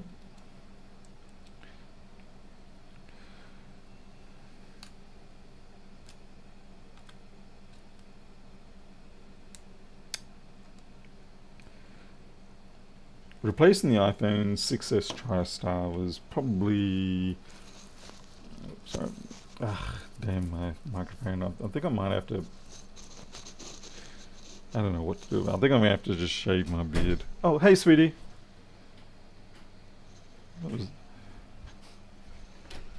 Hey. It's 10:30. Yeah, sorry, thanks. Oh, you got my phone out there, is it? It's on the coffee table. Oh, okay.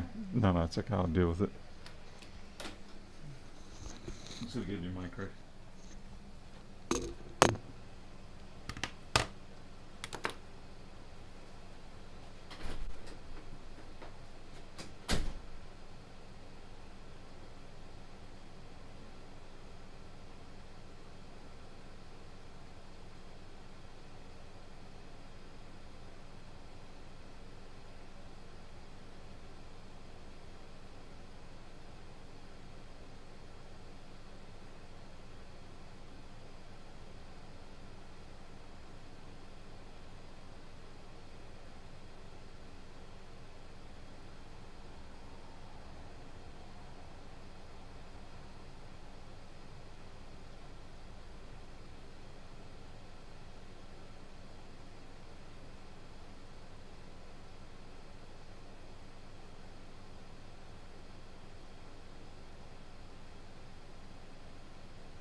Okay, doke.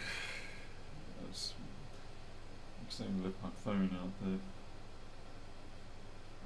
Let's see, I've got Jim's message, so that's good. I've got Jim's address, which means I'll try once again to send a whole bunch of stuff to Jim.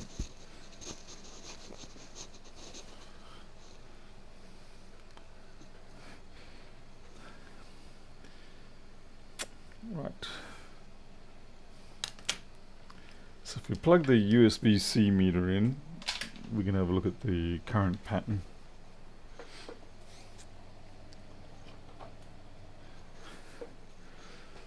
It barely registers. Okay. So like I said, we don't have the battery connected. Yeah, you see it jumps up to 210 momentarily.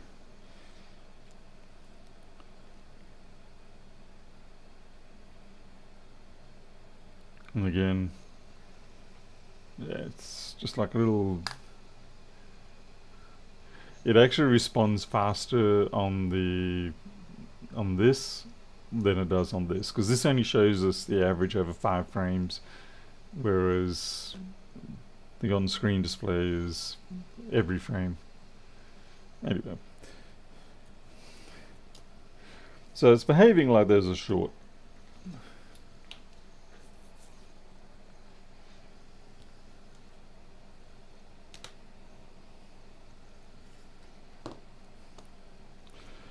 In which case I may as well take it out and have a look.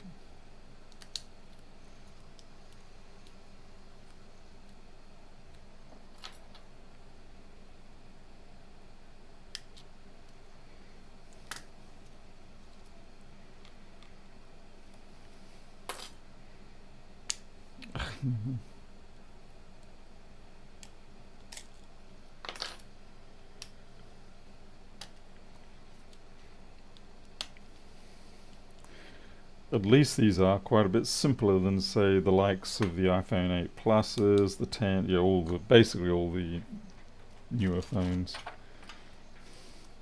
And to think we used to worry about the iPhone 6 and 6S of how complicated they were. And those days are long gone.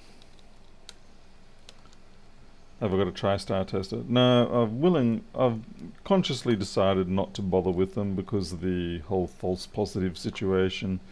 I find, honestly, you can end up going down more rabbit holes due to those tools. And if nothing else, I just simply don't use them often enough. Doing iPhones, this sort of thing, is a moderately infrequent process for me, and I don't think I've replaced more than 2 or 3 TriStars in the last 12 months, so it's definitely not something that I encounter anymore, really. Hey, Sudi. Okay.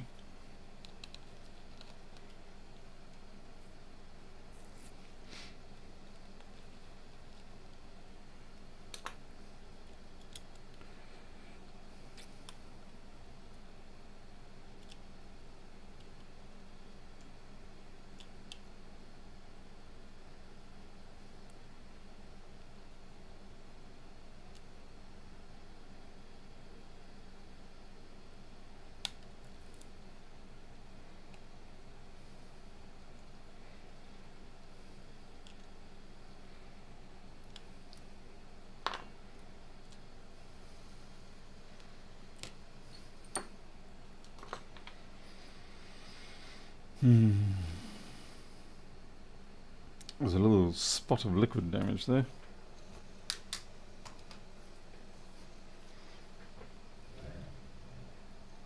I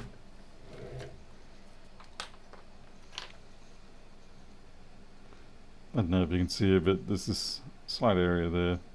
It's probably nothing, but just something to notice. Just seeing if there are any blatantly obvious bits of corrosion or whatever. What I will do before I split it open or peel back anything is, oh no, oh, it's okay, there's just a bit of, I'll connect a suitable charge port after that and see if anything's changed.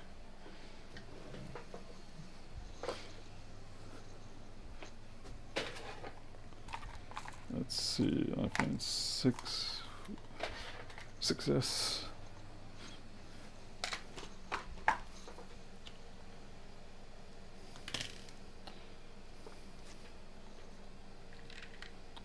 So no, you're 6, 6, 6S.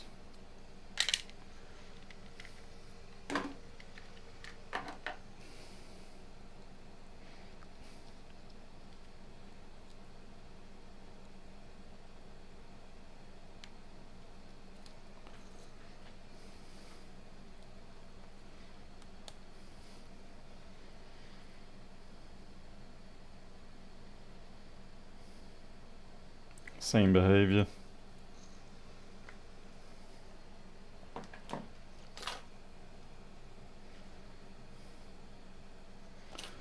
Okay, let's see if it does that also with the V-bus.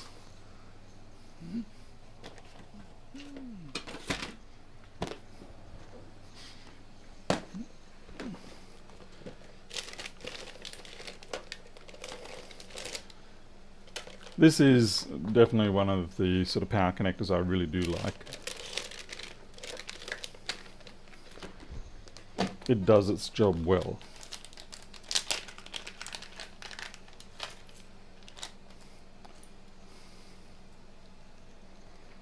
Okay, 6 plus, nope. 8, nope.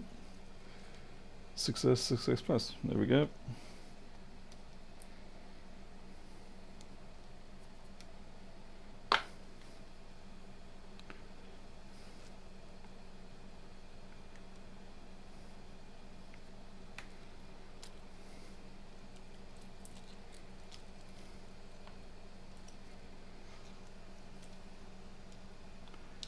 What's this, Miles? What don't they make? They don't make these anymore.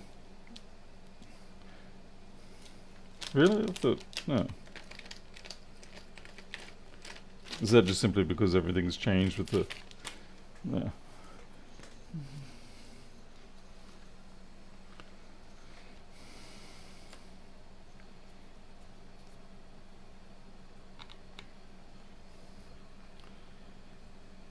Okay, so power. Immediately it's drawing half an amp. Okay, so we've got a shorted something somewhere. Now, most likely what's going to show up is, of course, is going to be a glorious little PP VBAT MOSFET, but we'll peel off the panels and have a look.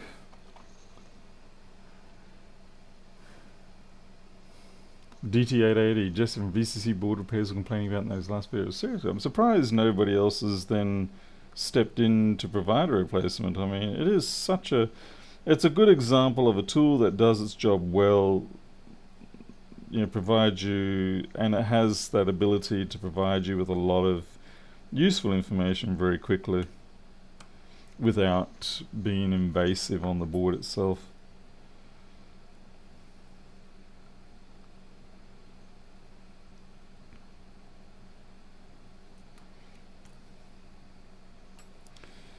A shot like that at 450 milliamps, it's probably, if we're lucky, it might be visual.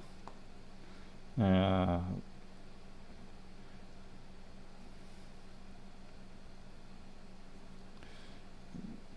be a NAND cap.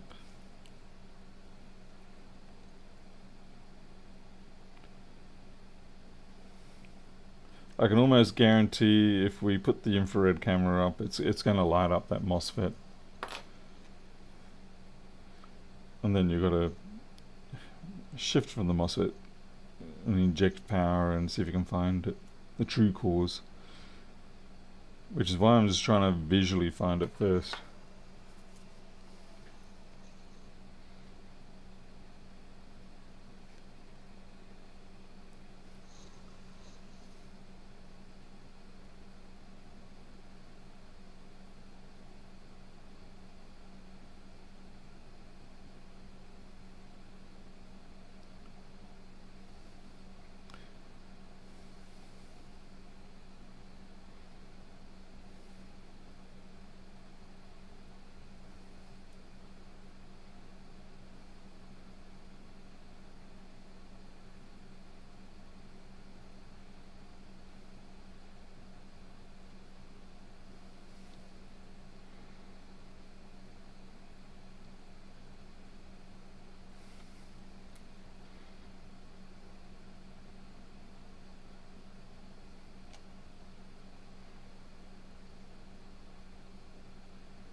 There's our TriStar there, if we have to replace that. Of all the TriStars, I find the 6S to be one of the most annoying to replace. Excluding the iPhone 5, of course. But,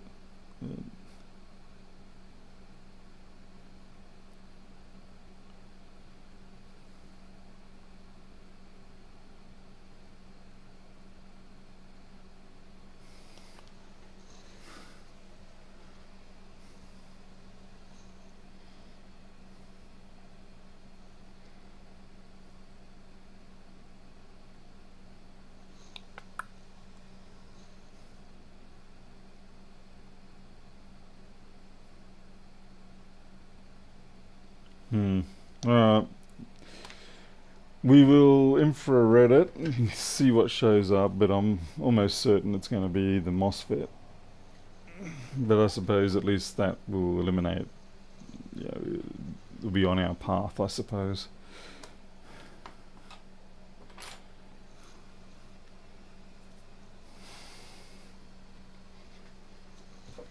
Do not tell me oh my goodness, what have I done with the USB-C lead? What have you done, Paul? What have you done?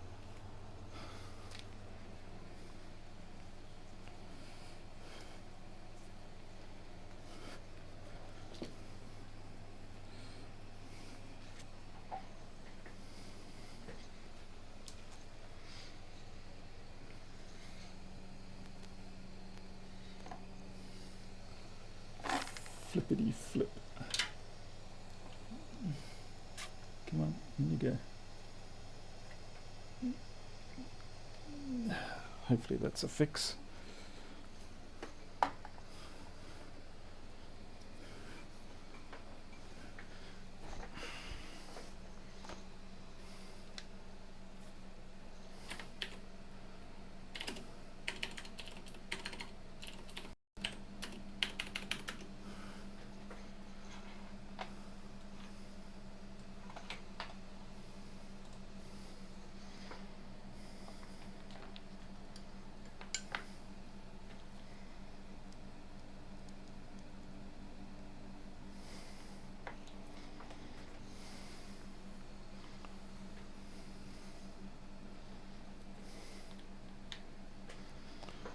Okay, let's see where we go.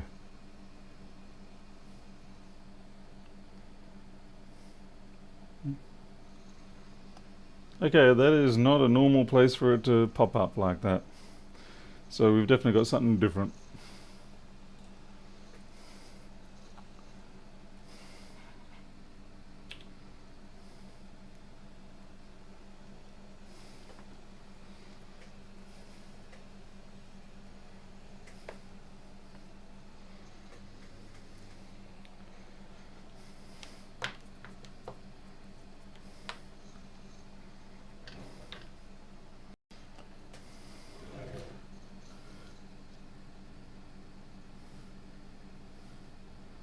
Talk about being in an inconvenient position.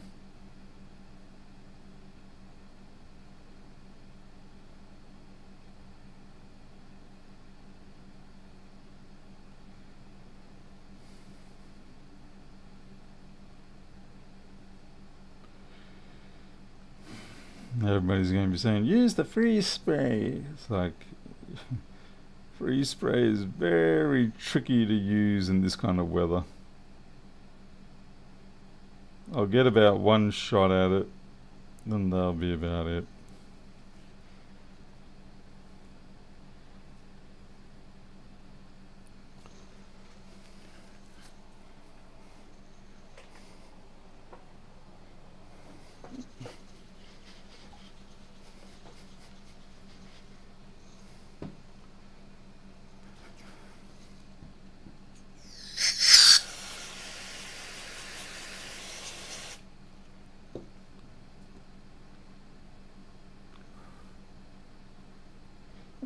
It's the Wi-Fi crap.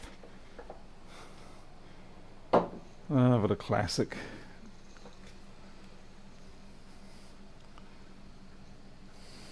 Okay. So technically you can actually fix that. You can break the you can break the little LDO that's in there, and you usually lose like 5G or something like that. Not 5G, 5 gigahertz, I believe it is. So yeah, you can dig down into that, and you can knock out the part that's faulty.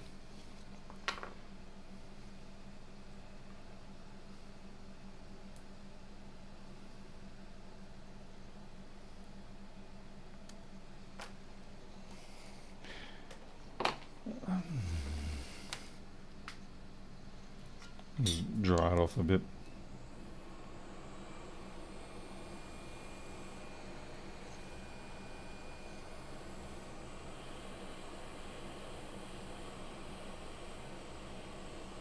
You can see, even though that was just frozen air, you can see the imperfections it leaves.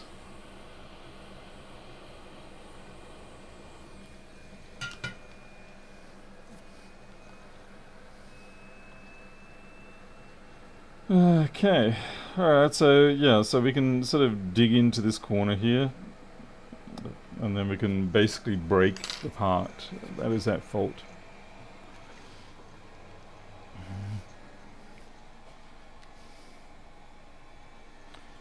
I'm trying to find my donor, not my, what am I saying? Not donor boards, my iPhone holder boards.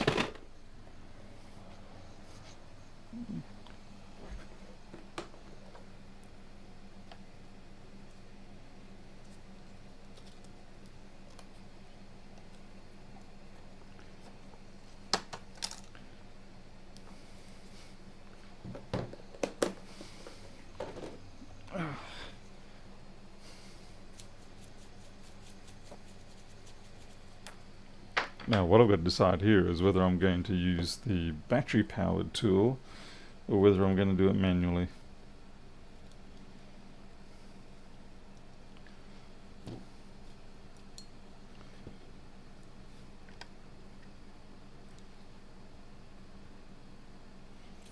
I might use the battery grinder just for the first sort of little bit of the area.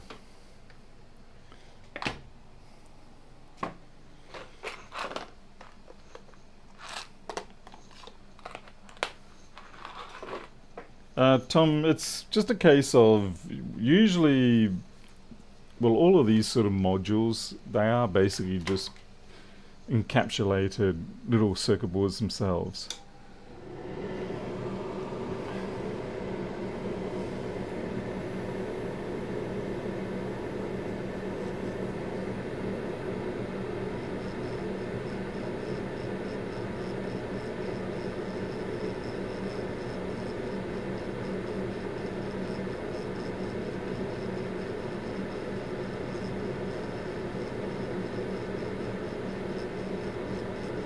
Now usually after you fix this one, there is another one, it will then show up over here.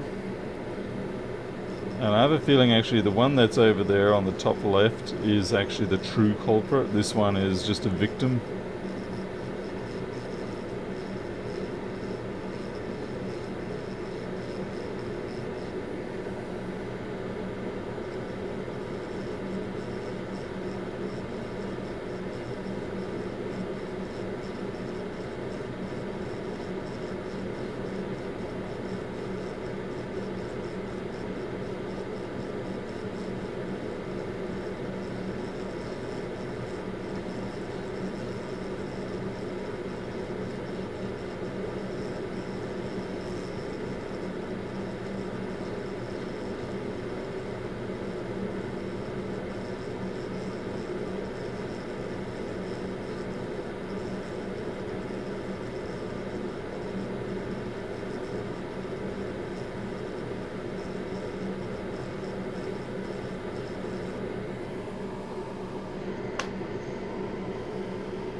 Graham, that's, I think that's 402.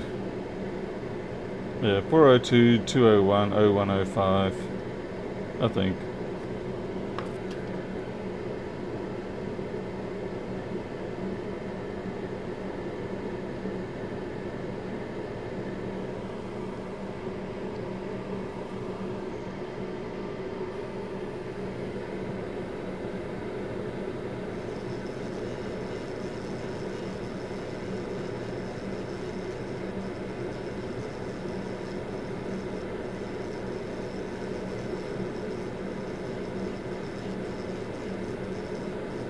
Yep, there we go. We're just showing up the first tops of parts.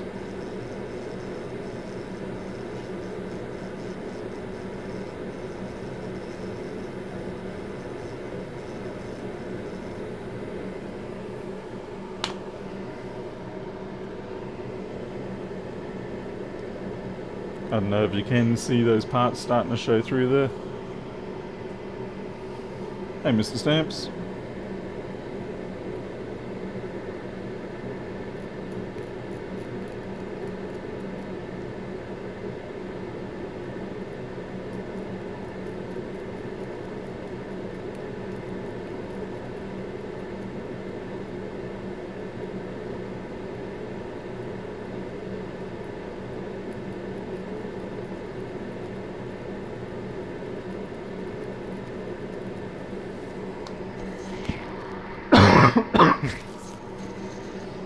Sorry, folks.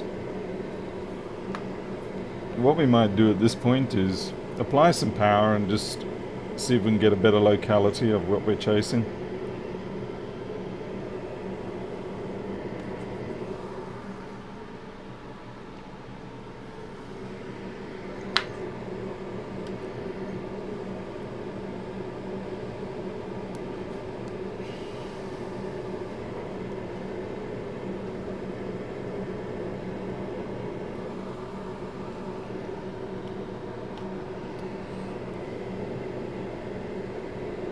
Alright, so it's right under there, and I could see that while it was wet, I could see that it was a cap, or actually it's probably not a cap, it's a teeny tiny LDO regulator.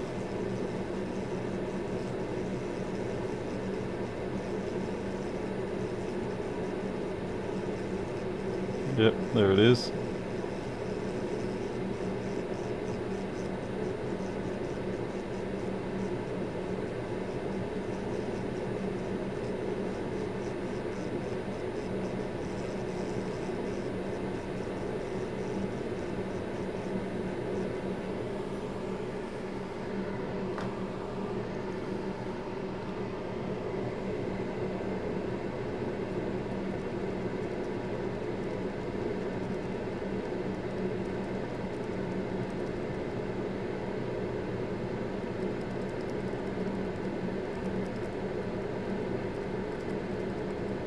Yeah, it's already damaged, but we've got to actually get it out.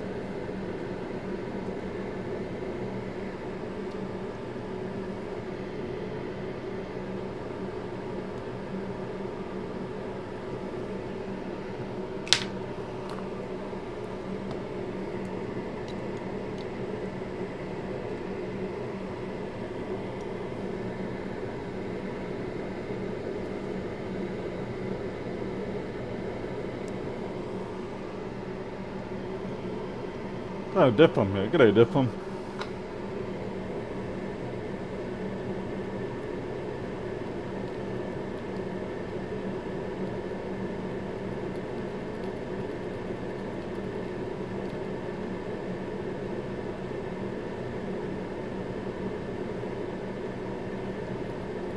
It's kind of like archaeology.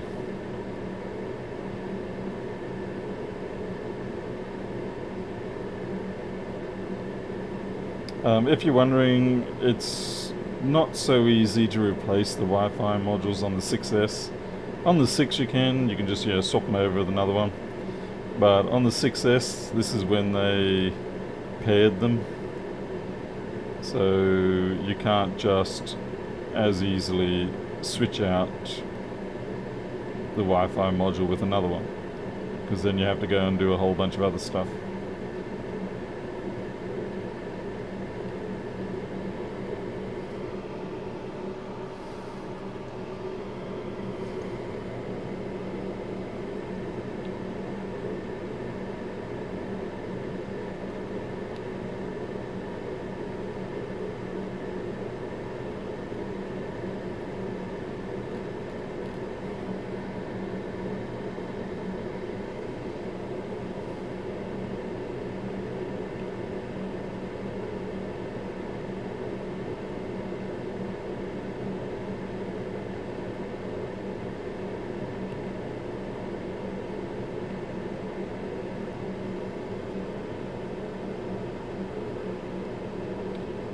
Unfortunately too, this phone doesn't have any data on it that's needed.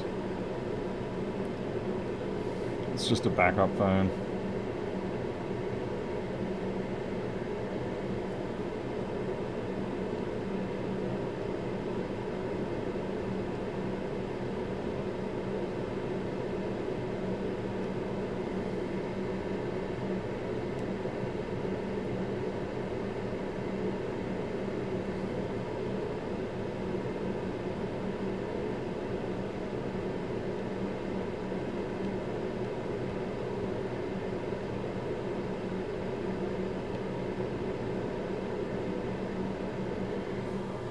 I probably can actually just grind that out now.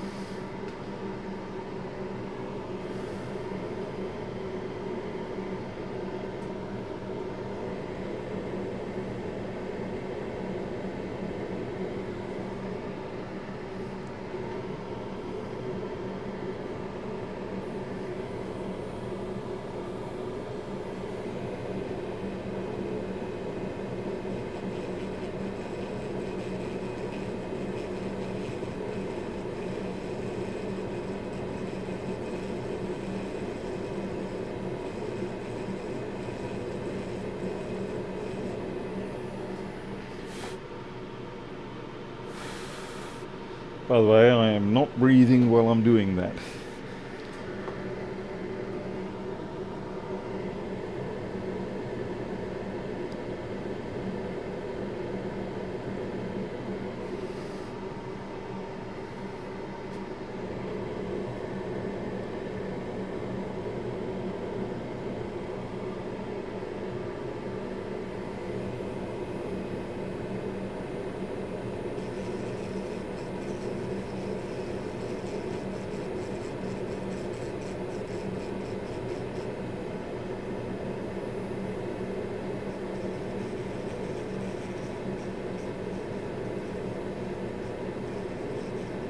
Shit.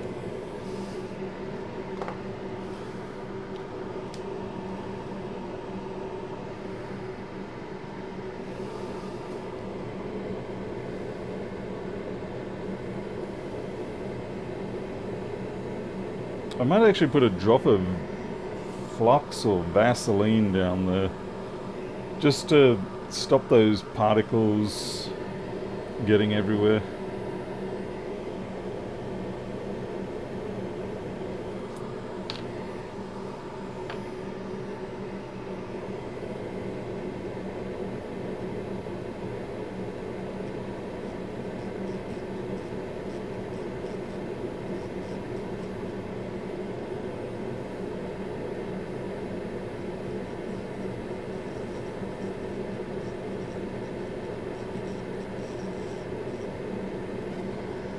You can see the pads now. So like it's a I'm pretty sure it's a 4-pad regulator.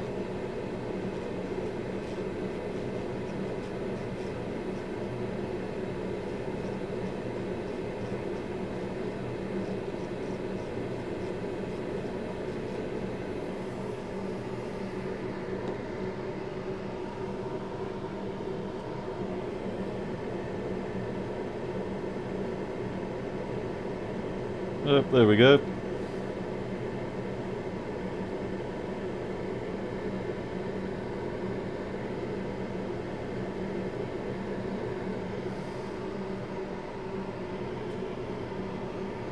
Steve, at this point we just say, yeah, no more Wi-Fi on that spectrum. I don't know of a suitable replacement. The other problem is that if you bring the hot air into this to try and put it back down, then there's a reasonably good chance you'll mess up everything else around it. Now, because this is only stage 1, because what's going to happen now, and I've probably fucked up because of that, touching that, but we'll see.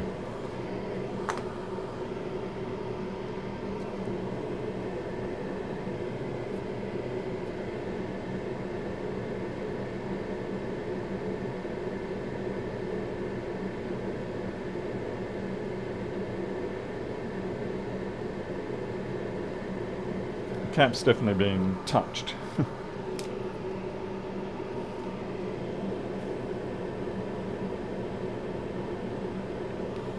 but we're not shorted, so we'll go for that.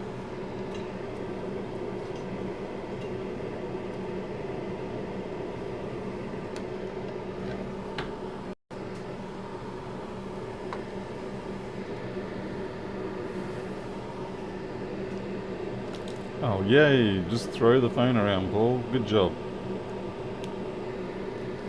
Okay, now I'm fairly sure this will actually still have a short, but it will have moved. But we'll see.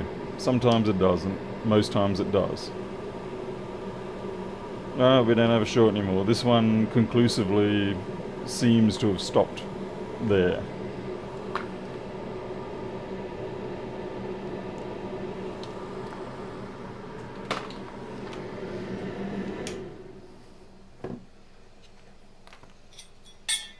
Good God, man.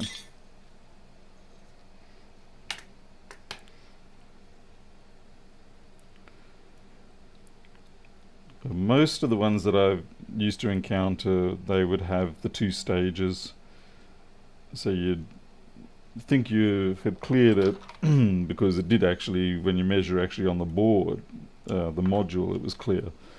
But when you powered up, it was like, sorry buddy, try again. And you're like, curse you.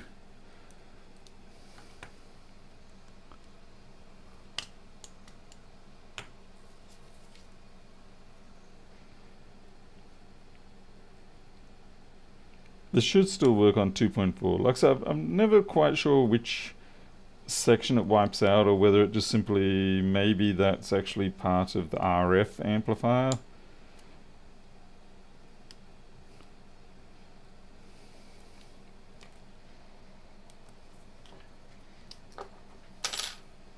Let's see if we get some power here. We've got a battery logo, you can't see it, but it's there, and as you can see, we now have 2 amp. There we go. We're alive.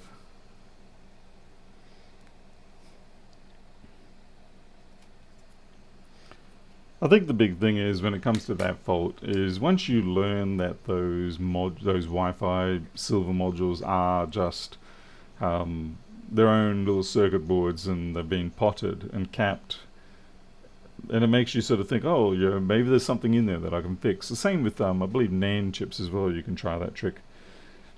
It's taken a while to boot up. It could be because it's very flat, or it could be because it's having issues.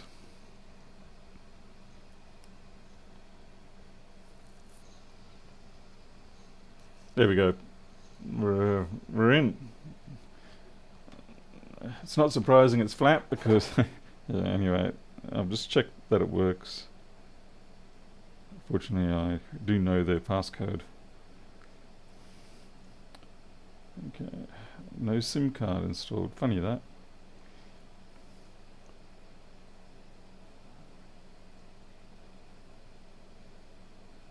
Okay, Wi-Fi. Okay, it's picking up my 2.4 and it's on full strength, as it should be. Actually, it's surprising because I haven't even connected the antennas.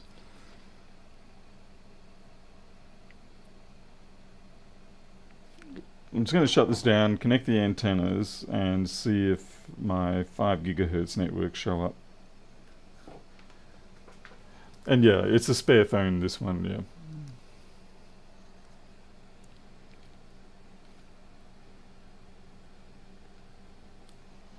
Ach, me man.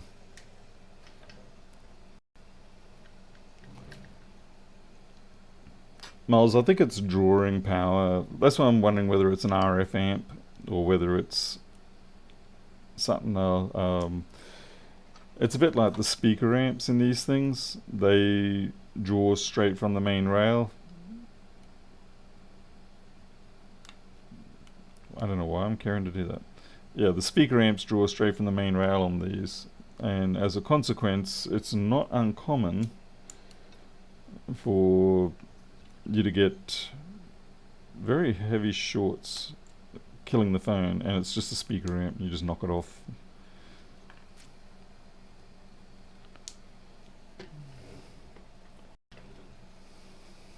Okay, let's try that again.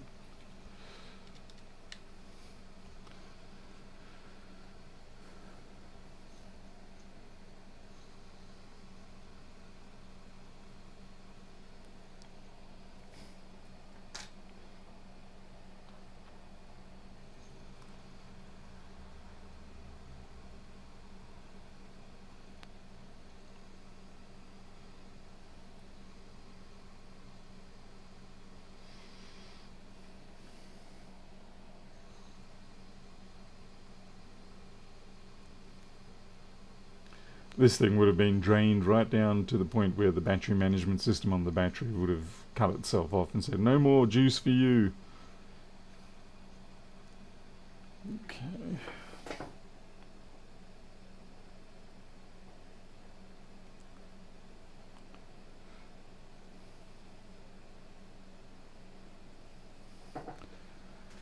Okay, Wi-Fi.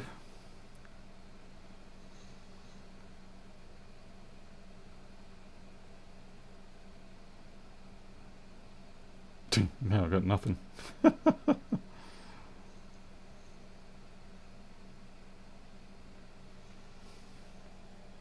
on. Okay, it's found my A network. It's interesting, it's actually got very little pickup on that. And yet before it was full pickup. And now it's not. What have I done?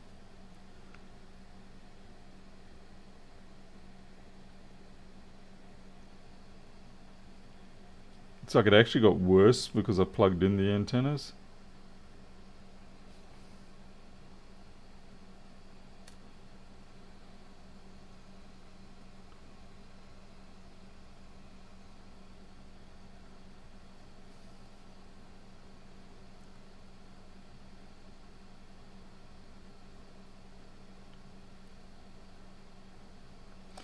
Yeah, that could be the input amp or something. Bluetooth's on.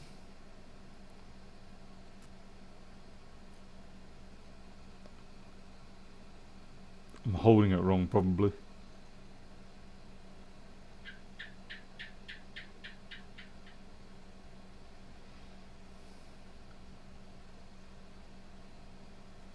Yeah, that's weird.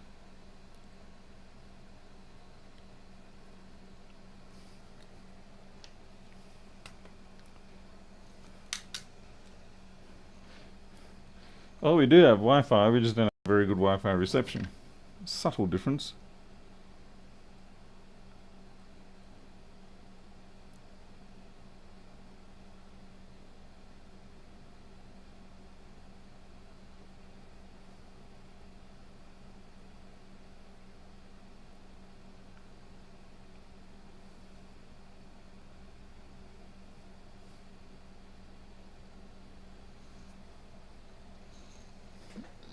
Ah.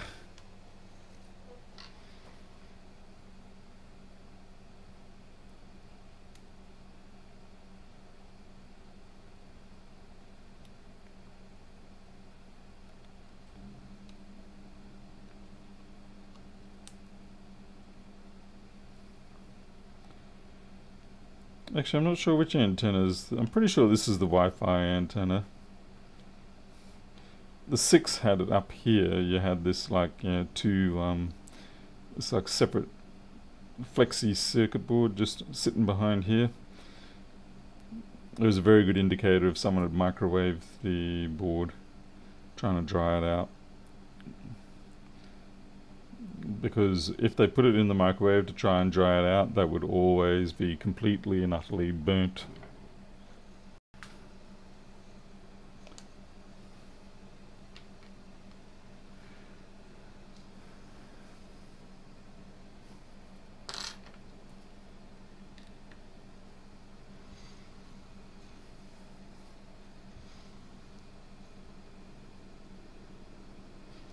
Yeah, and all people have put it in the microwave oven, yes. Hey there, Q's.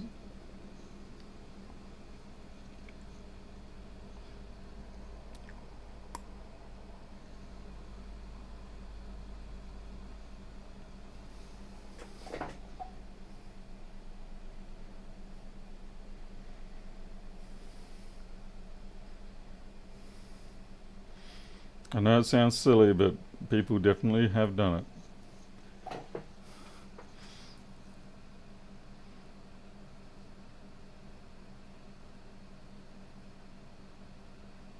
No, but we're definitely not.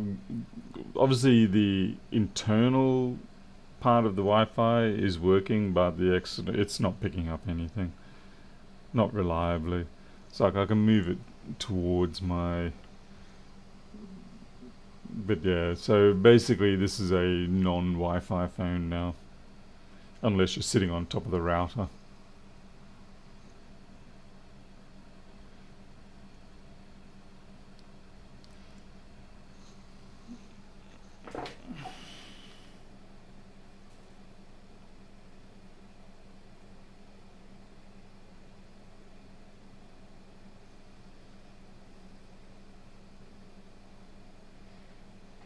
Yeah.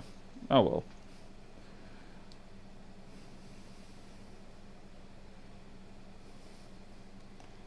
It's all good. Okay then, well, that's it for tonight. I would go and do other things. Had a pretty good run overall. We had 2 good repairs on the machines and then a sort of repair on the iPhone. But, you know, at least if, say, they were after their data, then they've got it now. Hey, sweetie, you going off bed? I'm just finishing now, so... Yeah. Alright, so I'm out of here. You all take care, thanks for watching, and I guess I will see you all next time. I don't know if there's going to be anything happening tomorrow. I'm going to try and put some more time back into the yard. I've got a lot of clearing to do. We've got more fencing to do. Obviously I'm contracting people to do the Colorbond metal fence, but there's fencing that I have to do as well, which is separate. It's endless work here. It's like I don't need to get a CrossFit gym membership or anything like that. I've just got to go out and work in the yard, and it's good work. So I'm out of here. You'll take care, and I'll see you all next time. Catch you later.